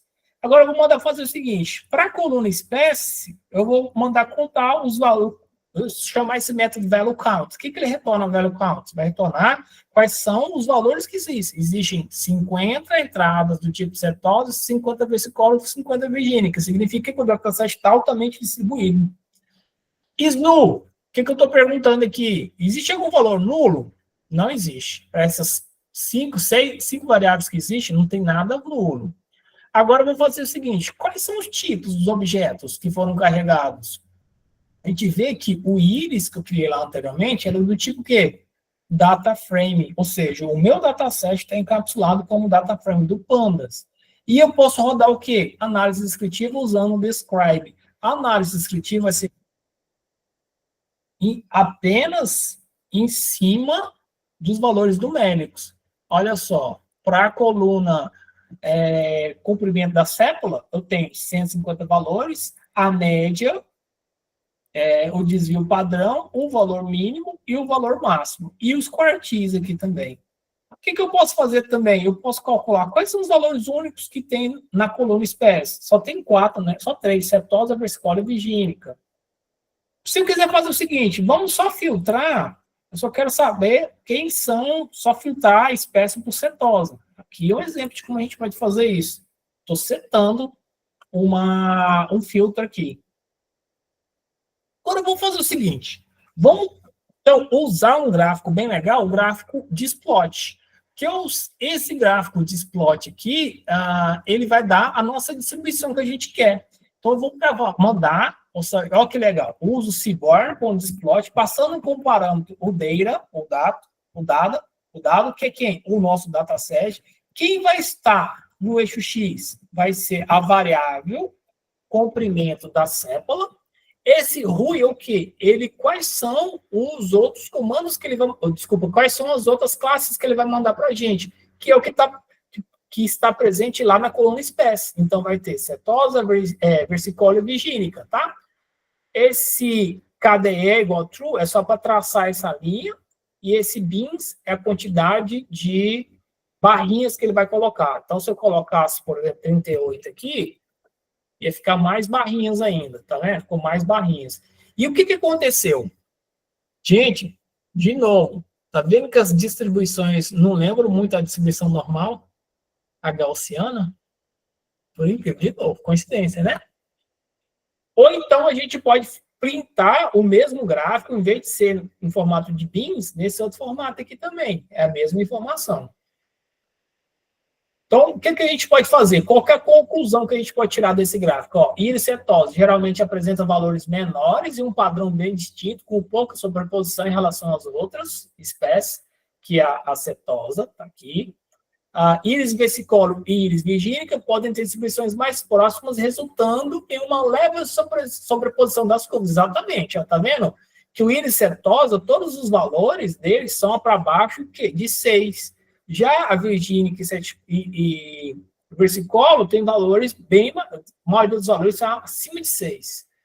Agora, considerando o comprimento da pétala, na setosa, de novo, é menor, e na versicolo e vigínica é maior. Agora, vamos plotar um histograma. A gente pode também plotar um histograma. Então, nesse gráfico aqui, eu estou plotando vários gráficos, ou nesse...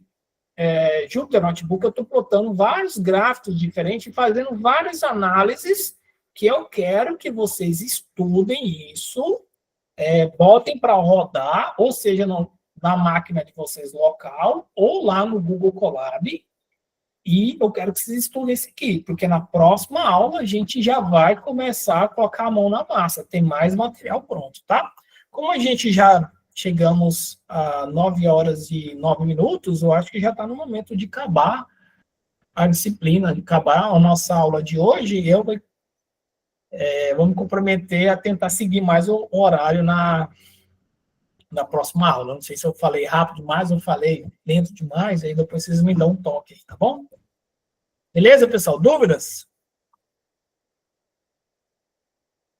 Qual que é a tarefinha, então, para casa? Olhar com calma, rodar esse camarada, ler esses notebooks com calma, para a gente começar a aprender as coisas, começar as coisas funcionarem. Rosiele, pode falar? Oi, professor, é uma dúvida sobre o material complementar que o senhor colocou lá, dos cursos da escola virtual. Não sei se o senhor se recorda. Eu tenho uma dúvida se tem uma sequência ou se eu posso ir fazendo... Não tem sequência.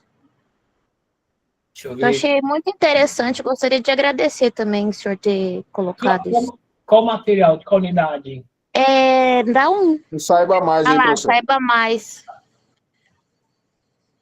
Aí o senhor colocou lá os cursos, tem esses vídeos, né? Uhum. E tem os cursos também do AvaMec. Ah, tá. É verdade. Cara, é um negócio bem legal. Esse aqui, do catálogo? Da escola virtual? Isso, exatamente. Aí tem bastante curso. Acho que são 7, será? Não me lembro.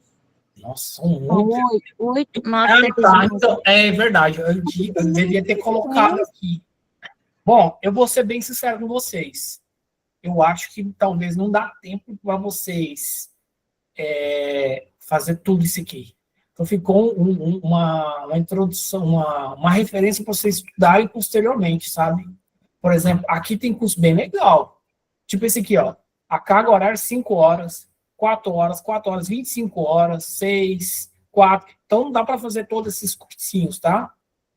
Mas aqui, o que eu recomendaria? Por exemplo, análise de dados em linguagem R. Não, acho que não vale a pena vocês fazerem agora. Por quê? A gente vai trabalhar com Python. Aqui, ó, introdução à ciência de dados, modelos de classificação. Esse aqui é o último tópico de disciplina, não compensa fazer agora.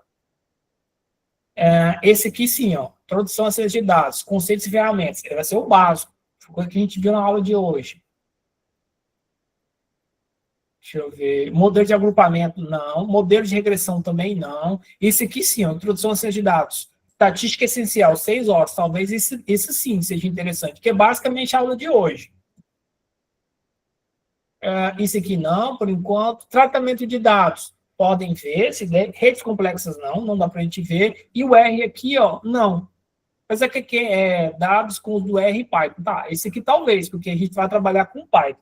Quando a gente trabalha com ciência de dados, normalmente ou a gente vai trabalhar com R ou com Python. É muito difícil trabalhar com os dois ao mesmo tempo. Eu optei em trabalhar em Python porque vocês têm na grade Python, né? Então, deixam esses cursinhos aqui, tentam fazer uns mais introdutórios, esses que eu indiquei, tá? Mas vocês, o que eu acho que eu recomendaria fortemente mesmo, é estudar esses notebooks que eu deixei aí para vocês. E estudar as apresentações também, que as apresentações, vocês viram que a apresentação é bem verbosa, tem muito texto. Isso eu fiz de propósito mesmo. Ô, professor, poderia fazer o passo a passo aí para chegar nesse notebook aí, por favor? Posso. Vamos começar do zero, então? Vou colocar aqui no Google, aqui, ó. Google Colab. Digitei aqui, achei o Google Colab. Beleza. Aí, o que você pode fazer? Você pode criar um novo notebook, tá vendo? Ó? Primeiro, você tem que ter a conta aqui no Google Colab, tá? Eu estou assumindo que você vai ter uma conta aqui. Se não tiver, você cria, bem simples. Você vem aqui, Open Colab, você vai criar, vai abrir o Colab. Aí, o que você pode fazer? Você pode criar um novo notebook do zero, ou então o que você pode fazer, importar o arquivo que eu estou mandando para vocês. Então, vamos vir aqui, ó, ciência e tecnologia, ciência de dados, vamos ver aqui código-fonte, aula 2, ó. Esse arquivo IBYND. Vou importar ele.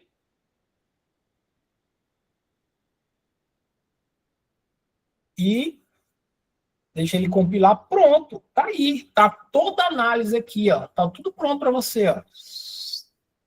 Viu? Que mão na roda. Aí o que eu faço? Aqui é um campo de texto, tá vendo? Aqui é um campo de texto. Aqui é um campo de código. Tem esse maisinho aqui, esse playzinho. Quando eu clico aqui, ó, ele está rodando, que está executando. Esse aqui é um código em Python, tá vendo? Ele está executando. Executou esse cara. Aí eu posso vir aqui clicar de novo para executar esse cara. Aí o que vocês podem fazer? Vocês podem ir mudando vão mudando as coisas para ver como estão funcionando, tá vendo? Ou então você pode vir aqui, Run All, para rodar todas essas células. Um notebook é feito de células. Eu tenho a célula de texto e a célula de código. Então, se eu estou aqui, ó, se eu clico aqui em Text, ele criou uma nova célula aqui, ó. Tá vendo? Se eu cliquei aqui em mais code, ele criou outra célula de código. E aqui eu tenho que colocar o quê? Um código em Python. Eu estou trabalhando tudo com Python. Entendeu aí a ideia do notebook? Então, perceba que toda a análise que está sendo feita é em cima de um arquivo executável. Isso que eu acho fenomenal do notebook, porque eu consigo mostrar, mandar para vocês a análise do dataset, vocês executar no computador de vocês, ou através do computador de vocês, tá? Vocês querem falar mais alguma coisa ou esqueceram de baixar a mão?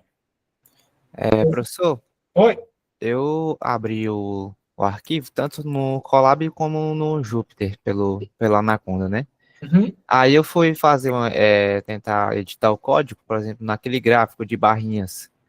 Porém, quando eu executo, ele dá erro. Ah, já sei o que está acontecendo.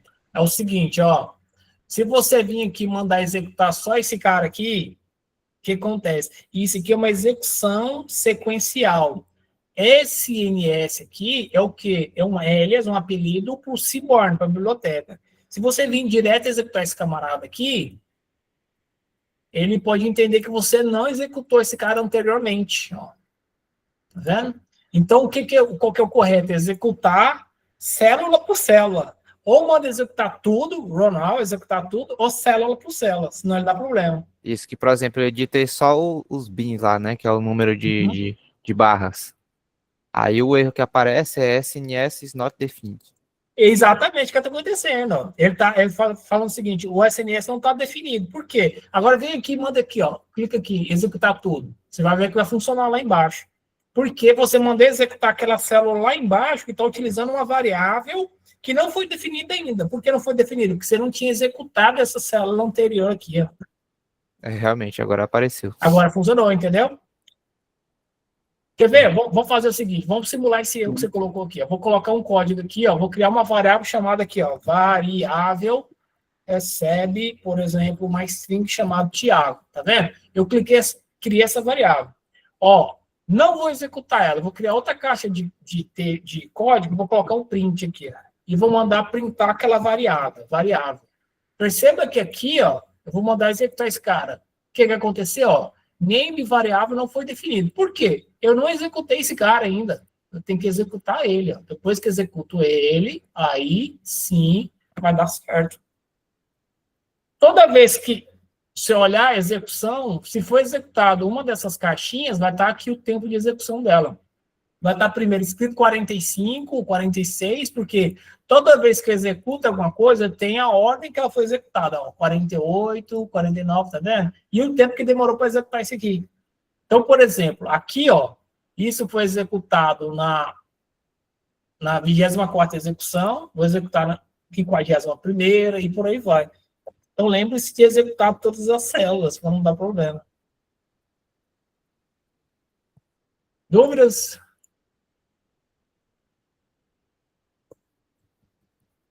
Rosiele, esqueceu de baixar a mão ou tem dúvida ainda? Não, professor, eu levantei só uma vez. Eu não sei como que é baixar a mão. É só clicar de novo na mão. Estou baixando aqui para você. E aí, pessoal, mais dúvidas? Senão eu vou encerrar a aula.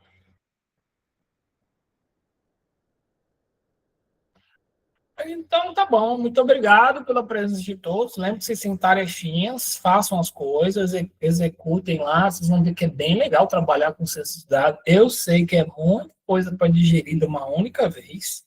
Realmente não é tão fácil, tão trivial. Eu sei que todo mundo, ninguém vai ter essa disponibilidade de tempo assim, para conseguir estudar, dedicar 100% do tempo para aprender as coisas, mas façam um esforço. Por quê? Essa oportunidade de você ver e utilizar os seus conhecimentos que você está aprendendo no curso de bacharelado de ciência e tecnologia em algo que realmente dá para usar. Todo mundo tem um dado para processar, um dado para tirar informações. Tá bom? Então, tá bom. Muito obrigado a todos e boa noite e boa semana.